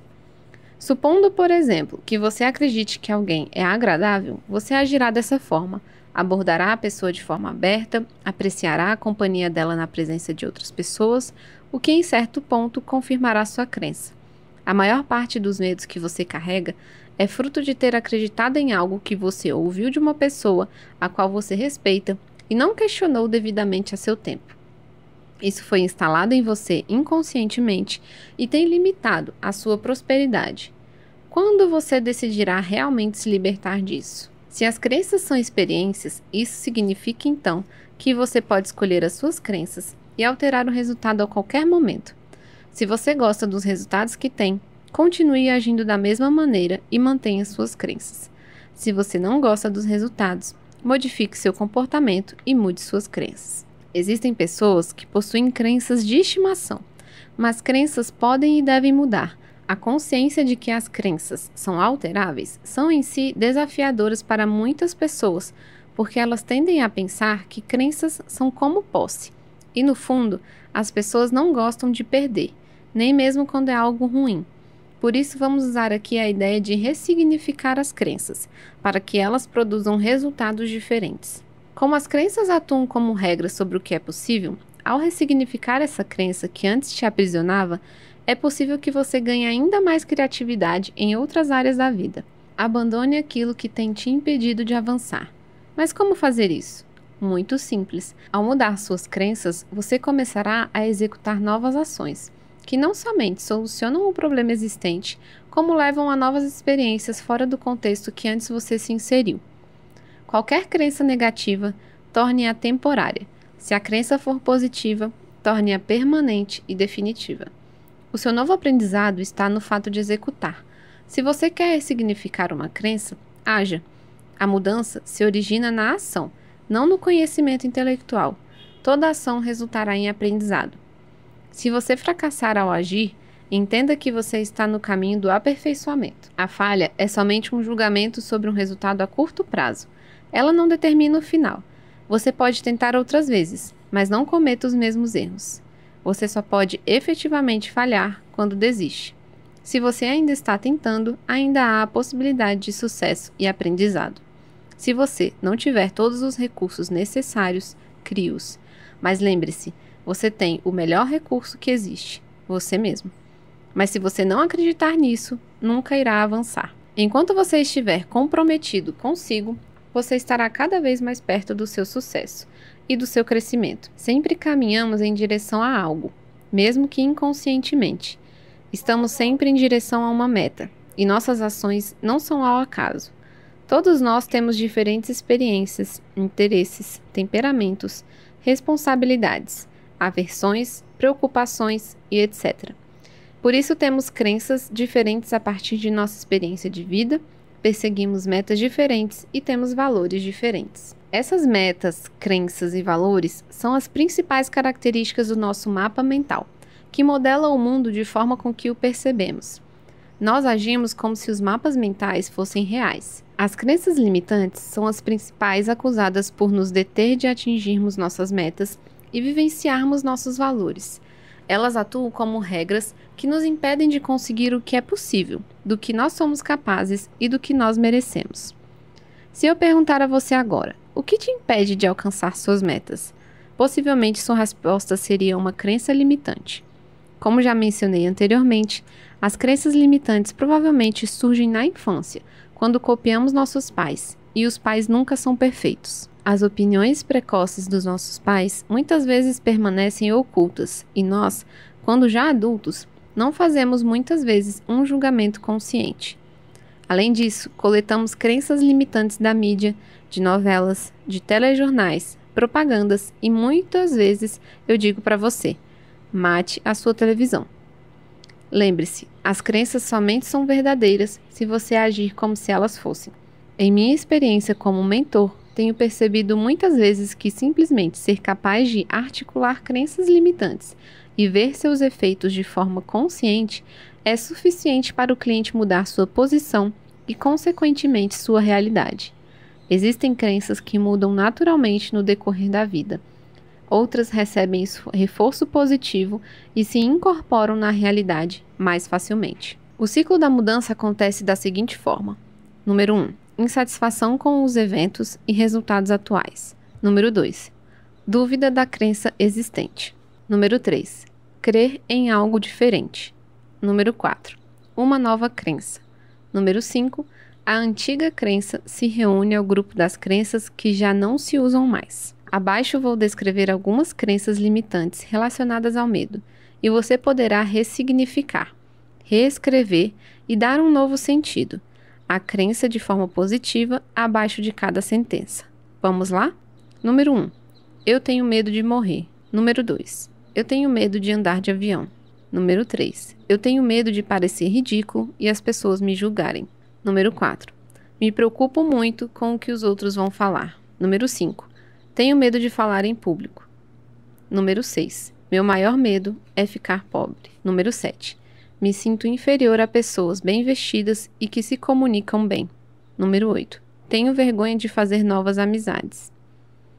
Número 9. Me sinto um fracassado e sem talento. Número 10. Sou muito burro para aprender algo novo.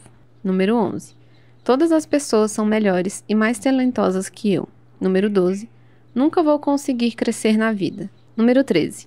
Não quero ser rico. Todo rico é soberbo, desonesto, orgulhoso e metido. Número 14. Eu estou destinado a ter essa vida, pois é a mesma vida que meus pais tinham. Número 15. Não consigo aprender isso. Todas essas crenças acima estão relacionadas a algum tipo de medo. Você tem alguma crença além dessa? Se existir alguma crença que não foi descrita aqui e que você deseja abandonar, escreva no quadro abaixo. A crença limitante era aquilo que te impedia de prosperar. O seu corpo tem limites, mas a sua mente não. Esse é o maior segredo que você poderá carregar. Por isso, existem coisas que a sua mente alcança quando o seu corpo não pode alcançar, mas em algum momento se tornará realidade, pois você acabou por atrair aquilo para si. Não seja alienado a nada. Não se case com nenhuma das irmãs do medo. Questione tudo e não aceite qualquer coisa só porque você respeita uma pessoa. Respeite a sua vida, sua inteligência e seu crescimento.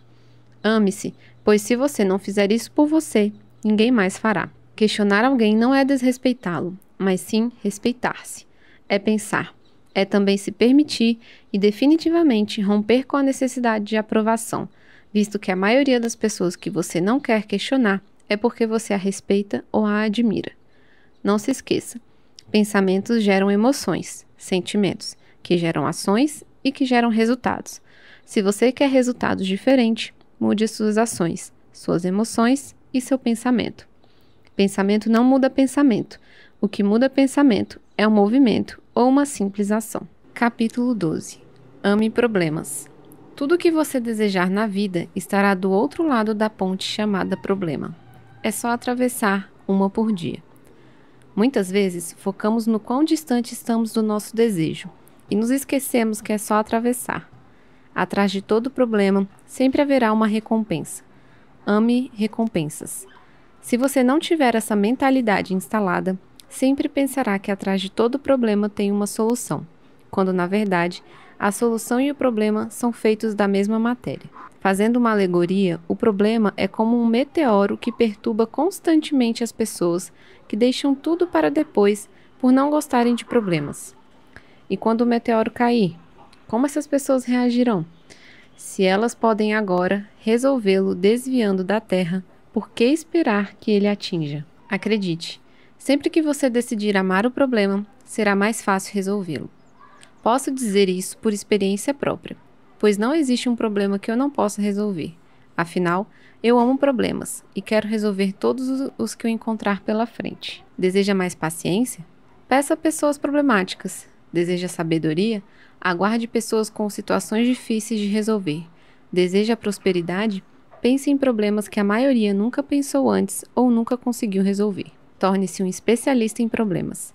E mentalize que todo problema que chegar até você quer te ensinar algo que outras pessoas que não têm problemas parecidos não saberão e não crescerão em maturidade como você. Assim, você entenderá que os problemas são bons. Não veja problemas como dificuldades. Veja o problema como uma possibilidade de crescimento. Veja a situação aparentemente sem resolução como oportunidade de crescer em sabedoria. Amar problemas nunca será ruim. Por mais que você não concorde, pare, respire e pense no que está lendo neste momento. A cada problema há uma recompensa. Repito. À medida que você se tornar especialista em problemas, você nunca mais será pego de surpresa. E ainda existe mais uma dica poderosa para você. Os problemas fugirão de você. É isso mesmo. À medida que você se torna um expert em soluções, os problemas não querem mais saber de você. Os problemas irão atrás dos medrosos, pois eles sabem que se chegarem até você, você irá resolvê-los. Seja íntimo da dor, pois ela pode ser uma grande amiga ou o seu combustível. A dor pode ser a mola propulsora para que você transforme aquilo que era sofrimento em resultado, o que era angústia em maturidade e o que era, a princípio, prejuízo em lucro. Compartilho com vocês um fato que aconteceu com um dos meus colaboradores. Estávamos em um treinamento e durante esse processo solicitei que ele assasse pães de queijo para nós. Perguntei o que havia acontecido, pois tinha 40 minutos que havia solicitado e ele respondeu que a cozinha estava fechada e não tinha forma para assar. Instiguei que ele pensasse em outras possibilidades, mas ele não conseguia. Dei então a ideia de tirar a rosca de plástico da tampa da panela e assar com a tampa virada para cima. E ele disse: "Não vai dar certo." Depois olhei para a telha e pensei: se existe peixe na telha, vamos fazer pão de queijo na telha. E ele disse: "Não, isso vai deixar um gosto horrível na comida." Após vários estímulos, o mesmo disse que compraria pão de queijo na padaria para acabar com isso logo. Todavia, eu disse que isso não era a solução. Na verdade, eu já havia pensado em uma saída mais fácil, mas quis estimulá-lo a não desistir e pensar a respeito disso de forma holística. Depois de algum tempo, eu disse para ele: saia lá fora, aperte a campainha na casa da frente, sairá de lá uma senhora de cabelos brancos, peça a ela a forma ou a assadeira, e ela vai te entregar e você conseguirá assar os pães de queijo. Ele o fez, e tudo aconteceu como eu já tinha mentalizado anteriormente. Após 5 minutos, ele chegou com a bandeja e assamos o pão de queijo. Foi um aprendizado incrível para todos nós. Nessa situação, qual seria a sua atitude? Diante da falta de recursos, você desistiria? Você é o maior recurso que existe. Acredite, tudo que é seu já existe. Existe um segredo que, se aplicado, promove uma devastação cerebral sem retorno. Você sabe qual é o maior problema do mundo? Todo envolvimento com o problema aumenta a sua sabedoria, autoridade e confiança. Todo ser que pensa ama o problema. Todo problema resolvido desaliena você do mesmo. O maior problema do mundo é você. Só que os problemas e as soluções são feitos da mesma matéria. Escolha viver correndo de você e conhecerá uma vida de fardos infinitos. Será que você pode dizer que ama problemas? Você ama a si mesmo? Você consegue dizer isso? Quais são os 5 problemas que você tem odiado e adiado? Escreva-os abaixo. Depois de escrevê-los, vamos mentalizar e verbalizar que você ama esses problemas e que eles serão resolvidos. Vamos lá? Entenda e utilize-se desse segredo de aprender realmente a amar os problemas e não fugir deles. Isso fará uma diferença assustadora no seu dia a dia, mas você precisa experimentar, e só se experimenta algo fazendo. Capítulo 13. Autoimagem. Nosso corpo carrega nossa história emocional. Nossos pensamentos, sentimentos e experiências são canalizadas a todo tempo no corpo, na forma com que nos expressamos através dele. É por isso que acontecem as conhecidas doenças psicossomáticas. Essas doenças são apenas formas de seu corpo se comunicar com você, dizendo que existe algo errado. Freud já dizia: nenhum ser humano é capaz de esconder um segredo. Se a boca cala, fala as pontas dos dedos. Se a sua boca cala, o seu corpo fala. Sabe o que isso quer dizer? Que muita coisa se revela nas entrelinhas do comportamento. Muitos fingem ostentar certos rótulos, entretanto, em pouco tempo, revelam quem realmente são. William Shakespeare também nos dizia algo parecido. A vida é um teatro, onde assim que nascemos, nos tornamos personagens das histórias que participamos, pois cada um representa diversos papéis para diferentes plateias, mas muitos representam até para si mesmos. Nesse capítulo, uma das coisas mais importantes que você aprenderá é: você sabe quem realmente é? Está o tempo todo escondendo dos outros sua verdadeira identidade e desempenhando papéis até para si mesmo? Além disso, a maior parte da nossa comunicação é não verbal. Comunicamos todo o tempo sobre o que sentimos, passamos, desejamos, sonhamos. Você fala até quando está calado. Com o passar do tempo, criamos crostas, cascas, devido aos traumas que enfrentamos ao longo da vida. É o que eu chamo de casca/máscara social. Às vezes pode ser bom para alguém.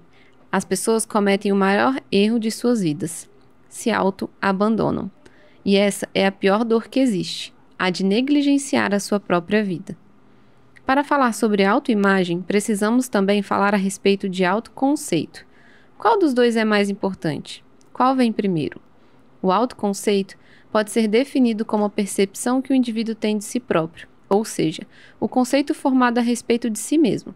Ele serve como base para as demais formações do indivíduo, como autoestima. Se o seu conceito acerca de si mesmo está errado, toda a construção do seu ser poderá ficar comprometida. A autoestima é como meu sinto sobre o conceito e a imagem que tenho a meu respeito.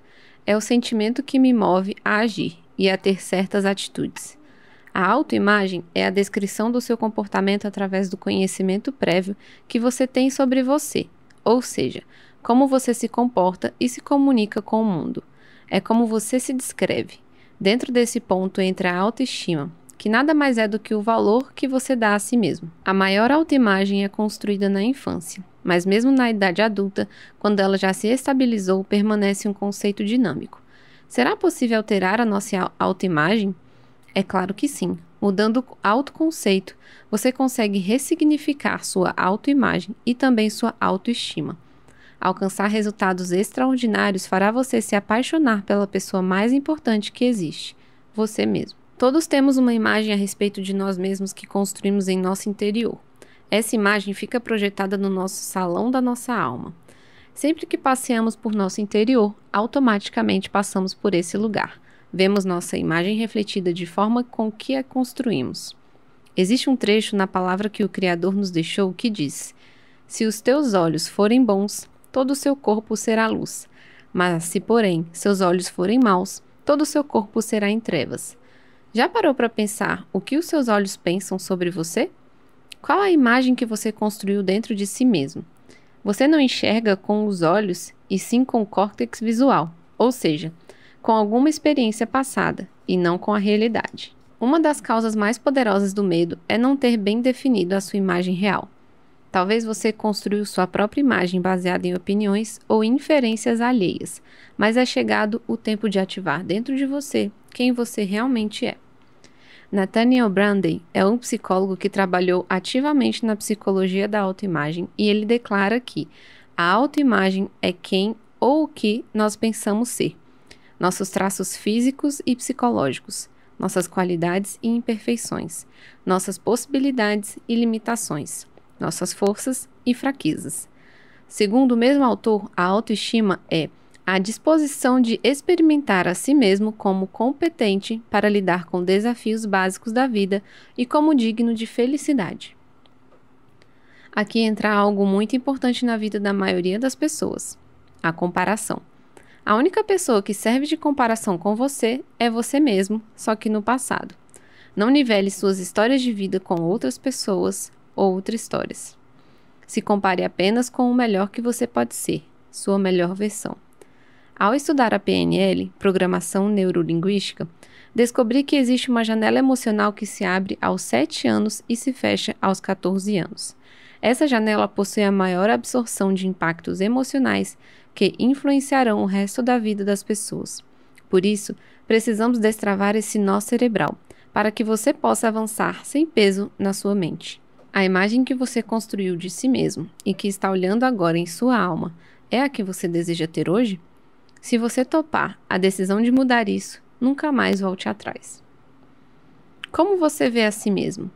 Qual é a sua verdadeira imagem em uma única palavra? Que tal reescrever sua autoimagem? Escreva na frente de cada tópico as qualidades que você vai exercer para desenvolver a partir de agora uma nova fotografia de si mesmo. Pensamentos. Número 1. Higienizado, limpo. Olhos. Número 1. Benevolentes, visionários. Nariz. Número 1. Que fareja oportunidades. Palavras. Número 1. Edificantes. Ouvidos. Número 1. Que não permite a interferência de toxinas. Capítulo 14. Lutar ou fugir. Como visto no capítulo 4, a última fase do medo no cérebro acontece no hipotálamo, zona responsável por várias funções, dentre elas a regulação do comportamento emocional. O cérebro faz a seguinte pergunta: vai lutar ou vai fugir?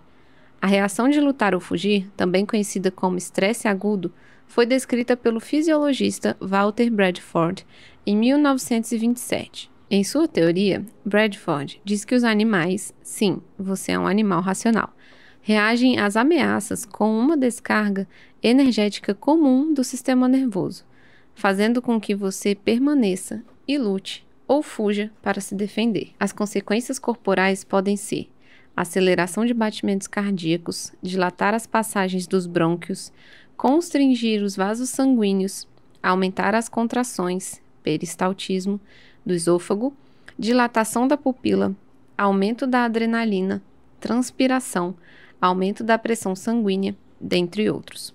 Se você fugir, o estoque do medo acumulado dentro de você aumenta assustadoramente e com ele as consequências corporais, além de imprimir ainda mais força a esse medo que aparentemente pode ser uma fantasia.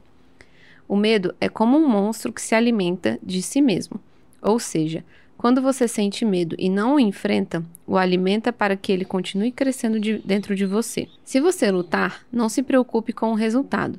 Apenas saiba que o estoque não crescerá mais. O enfrentamento sempre gerará maturidade na situação e você acabará ganhando robustez no assunto que antes parecia um gigante. Se você vencer a luta, o estoque do medo diminuirá no seu cérebro e cada vez mais você ganhará domínio sobre o assunto, podendo enfrentar outros desafios cada vez maiores. Enfrentar o medo é um processo e tem suas fases, seu tempo e seu método. Você precisa criar uma estratégia pessoal para lidar com o medo e alcançar o seu objetivo. Já pensou em questionar-se? É necessário uma reflexão sobre os seus medos. Pergunte a si mesmo: o que eu realmente temo?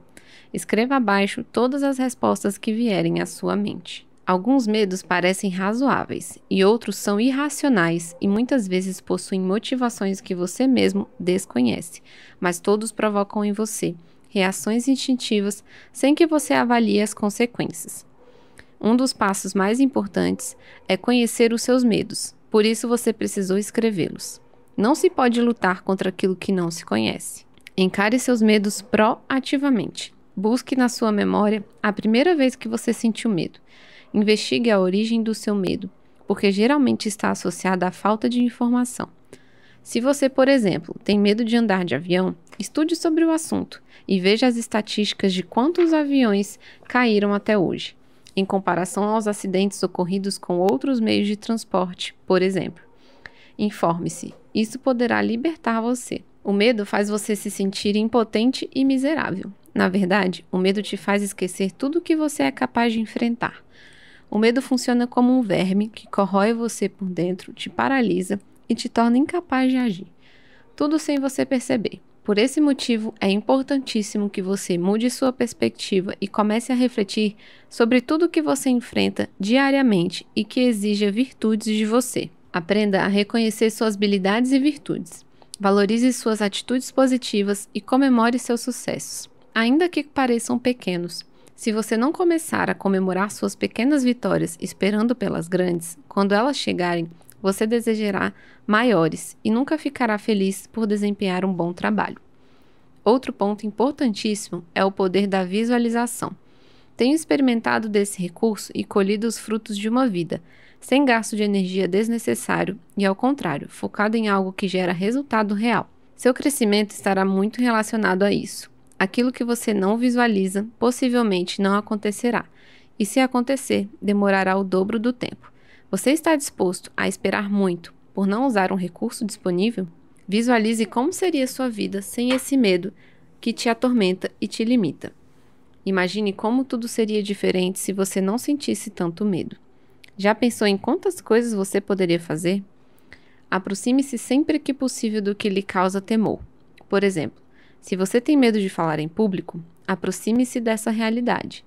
Vá a palestras e fique perto dos palestrantes. Procure se conectar a pessoas que dominam o assunto. Enfrente e vença o seu medo.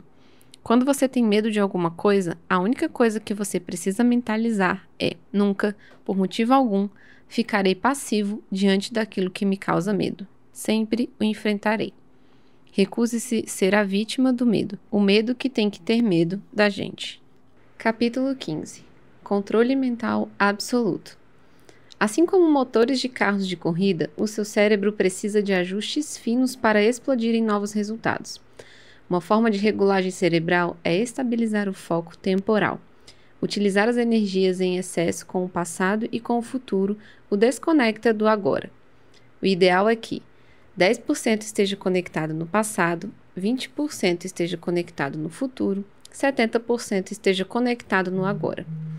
Como está a sua energia agora? X% no passado, X% no futuro, X% no agora. Se você conseguir operar com energia superior a 70% no agora, os seus resultados serão extraordinários. Você deseja isso? Se a resposta é sim, você precisa manter um guarda na porta da sua mente. Não permita que os eventos externos e circunstâncias afetem seu estado emocional. Você não acha que isso é possível? Me acompanhe na história a seguir. Certa vez, Jim Rohn, o mentor de Tony Robbins, disse a ele: todos os dias coloque um guarda na porta de sua mente. Vigie o seu café. Jim perguntou: se o seu pior inimigo colocar açúcar no seu café, como mesmo ficará? O Tony respondeu: ficará doce. E se seu melhor amigo colocar toxina, veneno no seu café? Perguntou novamente Jim, ao que Tony respondeu: eu morreria. Jim encerrou: por isso você deve colocar esse guarda, pois a forma com que você cuida do seu café é a mesma forma com que você toma conta da sua vida. Eu chamo isso de bloqueio do bem, ou blindagem cerebral. Você verdadeiramente é o que pensa, o que você realmente acredita ser. Por isso, deve levantar uma lista poderosa de inimigos que serão as suas barreiras cerebrais que protegerão todos os seus propósitos. Uma das frases mais poderosas que já li em toda a minha vida é: uma pessoa que possui controle mental absoluto, total, não é alienada a nada. Esse controle absoluto se dá pela habilidade emocional de lidar com os próprios sentimentos, se adaptar às situações e expressar o que pensa de forma saudável, tanto para si mesmo quanto para o grupo. Quando você detém o controle de quem é, de onde quer chegar e sabe qual a sua real identidade, nada e nem ninguém poderá te impedir de alcançar tudo o que você deseja. Aliás, tudo o que já é seu, apenas para te atrapalhar. Pode ser? Faça agora uma lista de 10 bloqueios do bem ou de blindagem cerebral que você utilizará a partir de agora. Capítulo 16. Modelagem inspiradora. O melhor método de aprendizagem da história é a modelagem. Modelagem é quando você observa algo que é interessante em alguém e normalmente você não tem, e então você decifra a pessoa, observa os comportamentos e imprime em sua realidade com sua identidade e características próprias. Tem um vídeo no YouTube com o Victor Azevedo em que falamos sobre as peças de Lego que cada pessoa tem. Mas para montar um brinquedo, talvez eu tenha uma peça repetida e preciso trocar com o meu próximo. Modelagem é isso, pegar a peça de Lego do outro ou trocá-la como você preferir. Modelagem não é cópia, é uma forma de aprendizagem social desenvolvida por Albert Bandura, que diz que um comportamento pode ser aprendido com base na observação e modelação. É observando e modelando que as crianças aprendem a falar e a brincar, por exemplo. Bandura trouxe a ideia de que as pessoas podem aprender tanto diretamente quanto indiretamente. Supondo que um colaborador de uma empresa ganhe um prêmio pelo seu desempenho profissional, esse comportamento será reforçado pelo próprio colaborador, a fim de que no futuro ele possa novamente ser reconhecido pelo seu excepcional trabalho. Seus colegas de trabalho, caso desejem crescer e modelá-lo, tenderão a proceder como ele, pois viram que o bom desempenho dele gerou frutos e foi apreciado. Isso significa que modelar o comportamento do colaborador reconhecido é uma forma de aprendizagem social. Você pode, por exemplo, modelar lendo livros como este. Perceba que durante todo o meu livro compartilho das minhas histórias, das minhas perspectivas e de coisas que têm feito muito sentido para mim. Sendo assim, você que deseja me modelar e pegar a sua peça de Lego que está comigo, mas não pode se conectar pessoalmente a mim, poderá fazer isso lendo meus livros, vendo meus vídeos ou quem sabe até fazendo meus cursos online. Qual a sua desculpa para não modelar e aprender com quem você deseja? Durante minha vida, tenho modelado pessoas e absorvido o comportamento que não tenho, mas que vejo que elas têm. Por isso, tenho os meus principais mentores. Pessoas que tenho modelado para desenvolver áreas em mim com as quais a princípio não tenho facilidade ou habilidade natural. Vou compartilhar com vocês quem são as pessoas que me inspiram e que modelo em algumas áreas da vida. Número 1. Aloysio Silva, Sabedoria e Riqueza. Número 2. Paul Washer, Intensidade e Paixão. Número 3. Juliano Marçal, Constância e Leitura. Número 4. Karen Zelix, Capitalização e Relatórios. Número 5. Alexander Rodrigues, Nobreza e Respeito.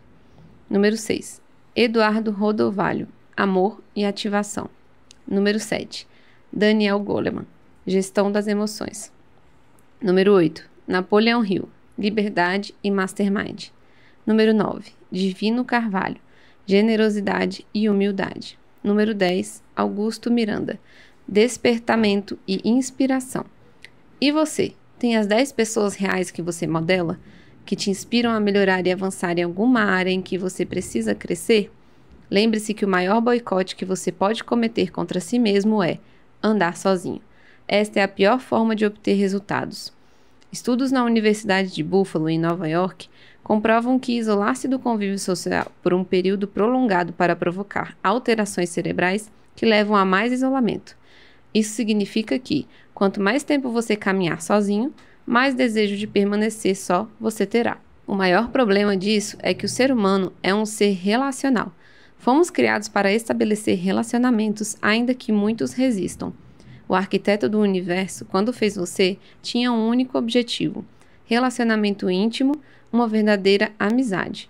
Era isso que ele queria estabelecer com você desde o momento em que ele construiu todas as coisas e te deu domínio sobre elas.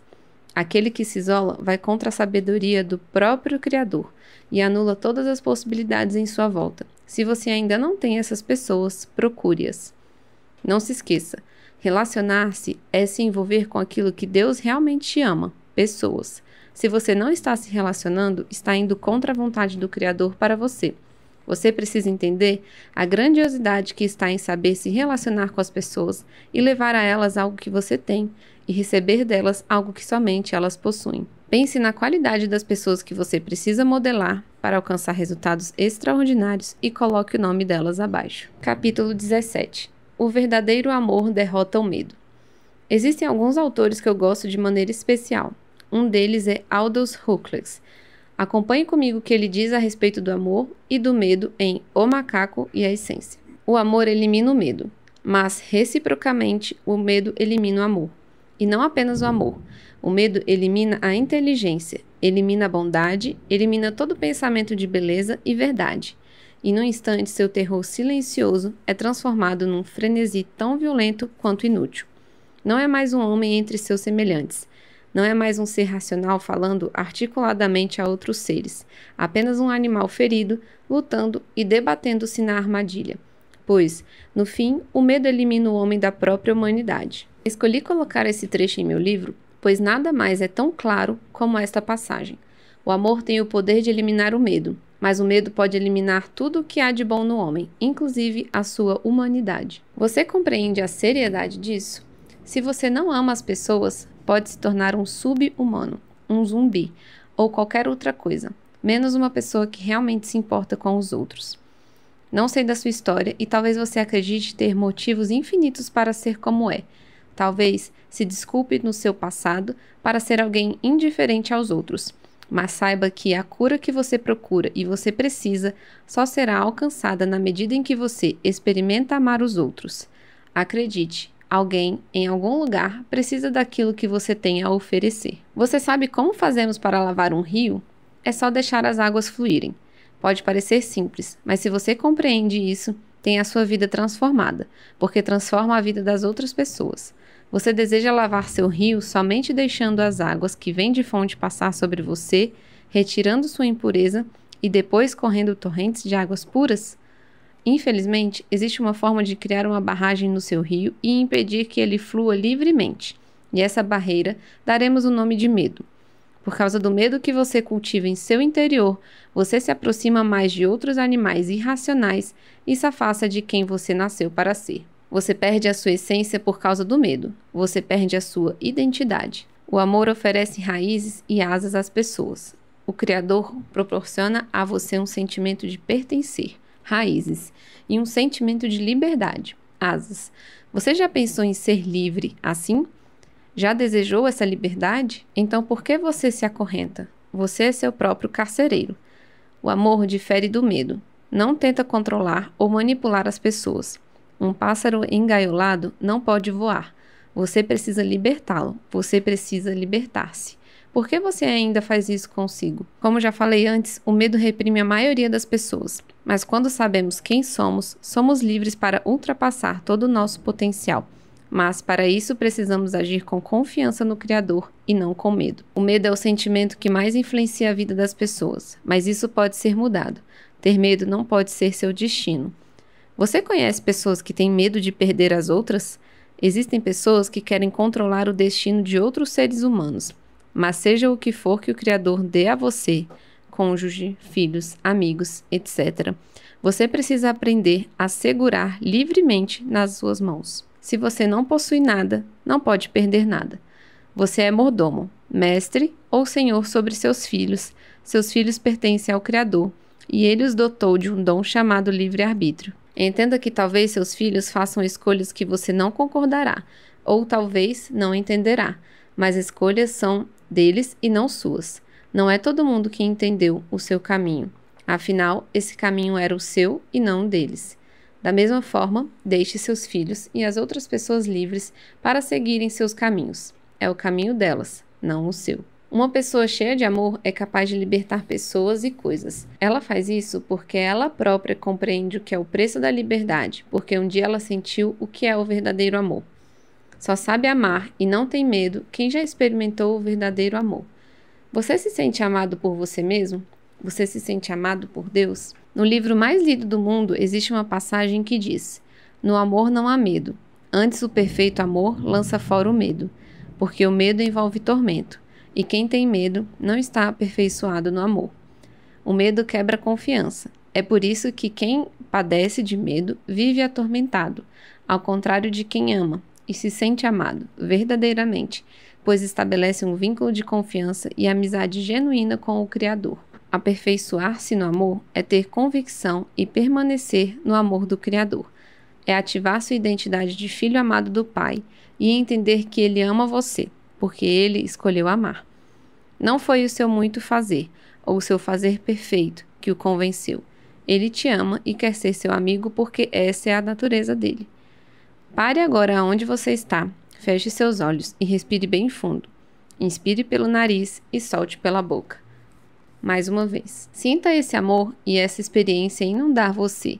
Sinta seu coração e a sua alma enchendo-se de confiança, de convicção desse amor. Permita que todo o medo, toda a insegurança, todo o temor saia de dentro de você. O amor é liberdade. O Criador nos fez à imagem e semelhança dele. Por isso, jamais conseguiremos resistir a esse amor perseguidor. Os anjos são maiores que os homens em estatura, porém menores em glória. Eles são obrigados a servirem a Deus, enquanto nós não. O livre-arbítrio é um instinto cerebral que nos dá liberdade de escolher amá-lo ou não. Nunca tente segurar uma pessoa que você ama, pois isso não é amor. Deus nunca quis segurar Adão no jardim do Éden, por isso criou uma árvore do conhecimento do bem e do mal, sendo a única forma de Adão sair de lá. Isso sim é prova de amor. Adão, você é livre para ficar e para ir. O que você prefere? A resposta dele é a mesma da sua. Vive buscando coisas fora de você e se importa com opiniões e tem uma necessidade infinita de aprovação dos outros. Inclusive sofre com esse impacto em sua vida agora. O mestre replantou o jardim dentro de você e escolheu morar aí. Por isso, o único caminho é para dentro. O medo te faz buscar fora o que você só encontrará dentro. Capítulo 18. Estado desejado. Hoje você se encontra de um jeito, em um estado mental, com determinadas atitudes, mas a grande questão é: você está satisfeito com os seus resultados? Com a vida que você tem levado? Se a resposta é não, você precisa traçar um caminho para sair de onde está até chegar no seu estado desejado. Esse estado objetiva atitudes para que você seja mais pleno, feliz e próspero, em todos os sentidos. O estado atual é como você está hoje. Já o estado desejado é onde você deseja chegar. E entre quem você é, para quem você deseja se tornar, há uma diferença que podemos chamar de ponte, que precisa ser atravessada. Pessoas que possuem os objetivos bem definidos têm mais êxito naquilo com que comprometem a fazer. Não se deixe vencer pelos conflitos e problemas que surgem durante o caminho.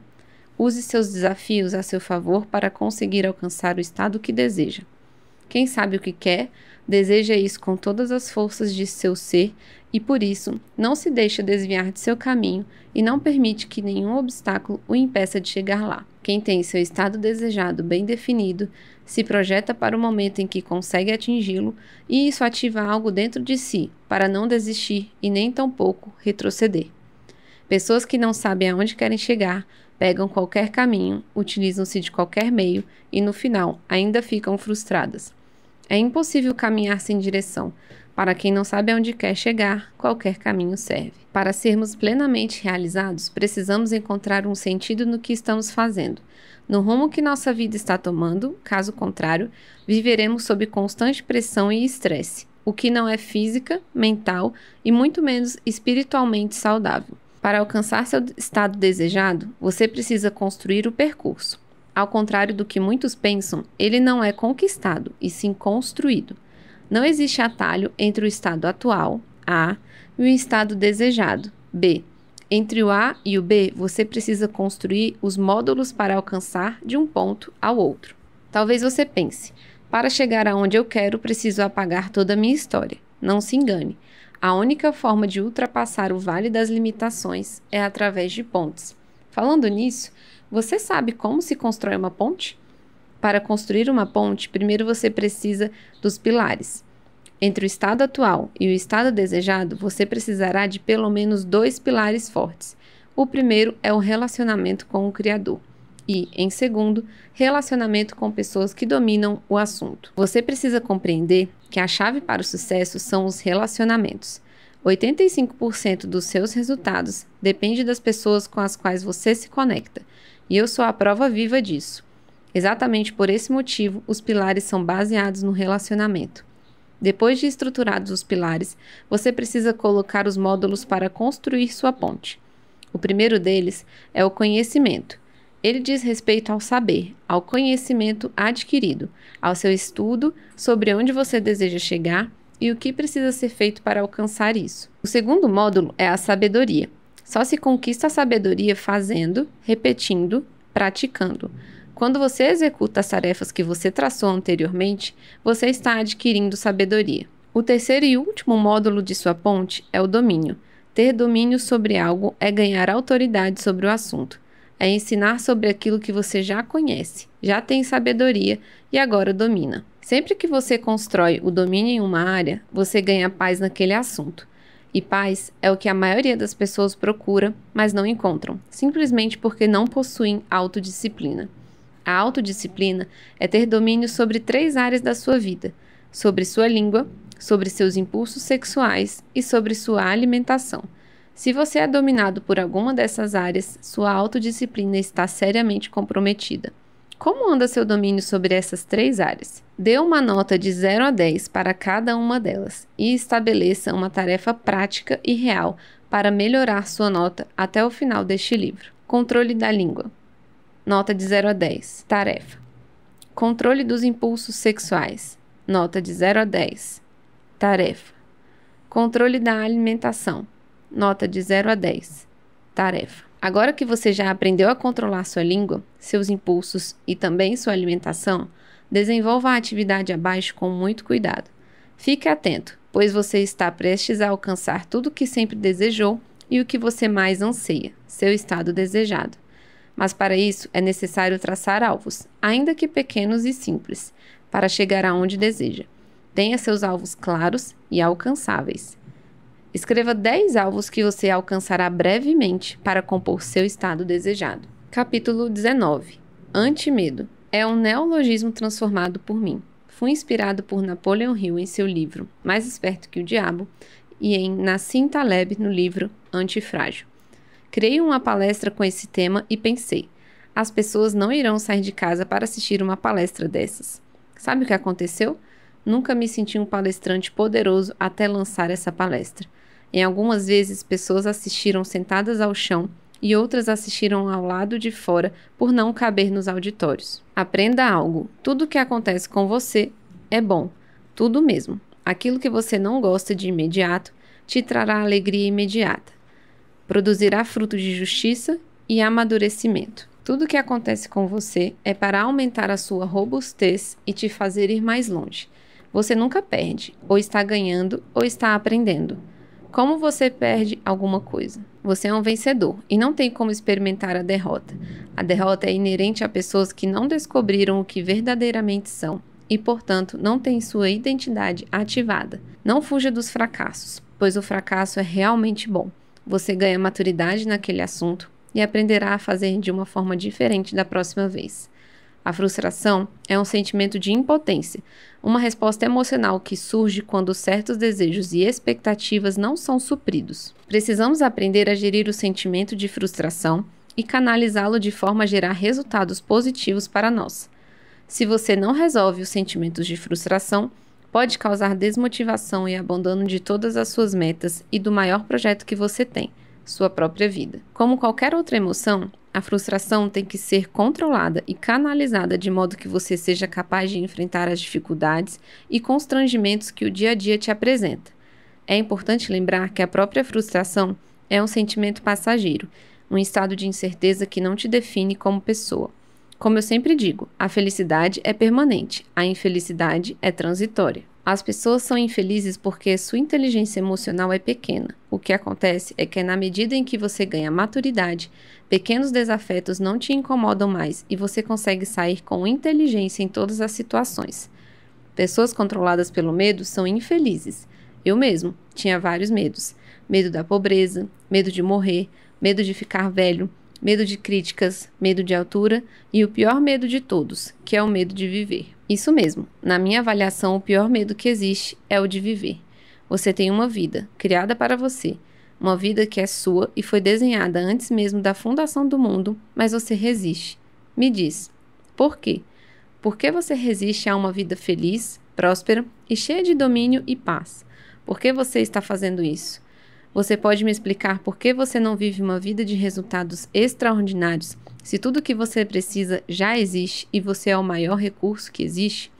Você gosta de mediocridade, de infelicidade, de escassez? Gosta de passar necessidade? Não? Então por que você não se liberta e sai logo dessa gaiola? A porta está aberta, é só você voar. Não faz sentido algum ter medo da vida. Acredite, ela foi feita para o seu desfrute. Não de maneira desenfreada, mas de maneira sábia. Você tem um poder dentro de você de alcançar outras pessoas, de impactar vidas, nações, gerações, a humanidade, o futuro, mas você não faz. Por quê? Porque tem medo de ousar, de agir. Medo de agir, esse também é terrível. Se todas as coisas já são suas, por que simplesmente não pega o que é seu? Agora que você realmente chegou ao final, se essa semente entrar em sua mente e se você fez as tarefas propostas nesse livro, você acaba de ativar algo que você nunca imaginou ser possível, a sua invencibilidade. E quando você começar a experimentar desse superpoder, entenderá por que tantas pessoas conseguiram coisas absurdas e você ficou parado durante tanto tempo. Não existe possibilidade de perda para alguém que ativa essa blindagem cerebral. Você nunca mais vai perder. Ou você ganha, ou aprende. Você está pronto para voar? Então nunca mais olhe para trás. Apenas saia dessa gaiola, que outrora te prendia e aumentava a saudade da sua alma, por coisas que seus olhos nunca viram. Uma das coisas que mais amo na vida é o relacionamento. Essa sim, é a chave do universo que destranca qualquer porta. Só não abre. A mudança é como uma maçaneta que só abre pelo lado de dentro. Tenho certeza que você leu este livro até o final. A porta está destrancada. Juro que eu gostaria de abrir essa porta por você, mas essa é uma atitude que você precisa tomar. Você precisa desejar abrir a porta. Espero que até essa altura você já tenha chorado, gritado ou quebrado alguma coisa, por ter percebido que você tinha medo ou algum tipo de alienação. Sim, eu espero que você tenha aberto esta porta que nunca mais fechará. Caso você não tenha realizado as tarefas contidas nesse livro em 30 dias e se libertado desse medo que te aprisionou por tanto tempo, repasse o livro para a pessoa que deseja realmente essa mudança. Se você quiser se conectar pessoalmente a mim, e talvez essa seja a primeira vez que você vê um escritor fazendo isso, em qualquer lugar do mundo em que você estiver, me envie uma mensagem por escrito com o feedback do que aconteceu com você ao ler este livro, pelo número 5562 98558-6375. Você está realmente pronto? Feche este livro e dê um grito de liberdade aonde você estiver. E nunca mais olhe para trás. Nos vemos do outro lado da ponte. Repita comigo. Eu sou invencível, porque aquele que nunca perdeu está em mim. Um grande abraço. Deus o abençoe.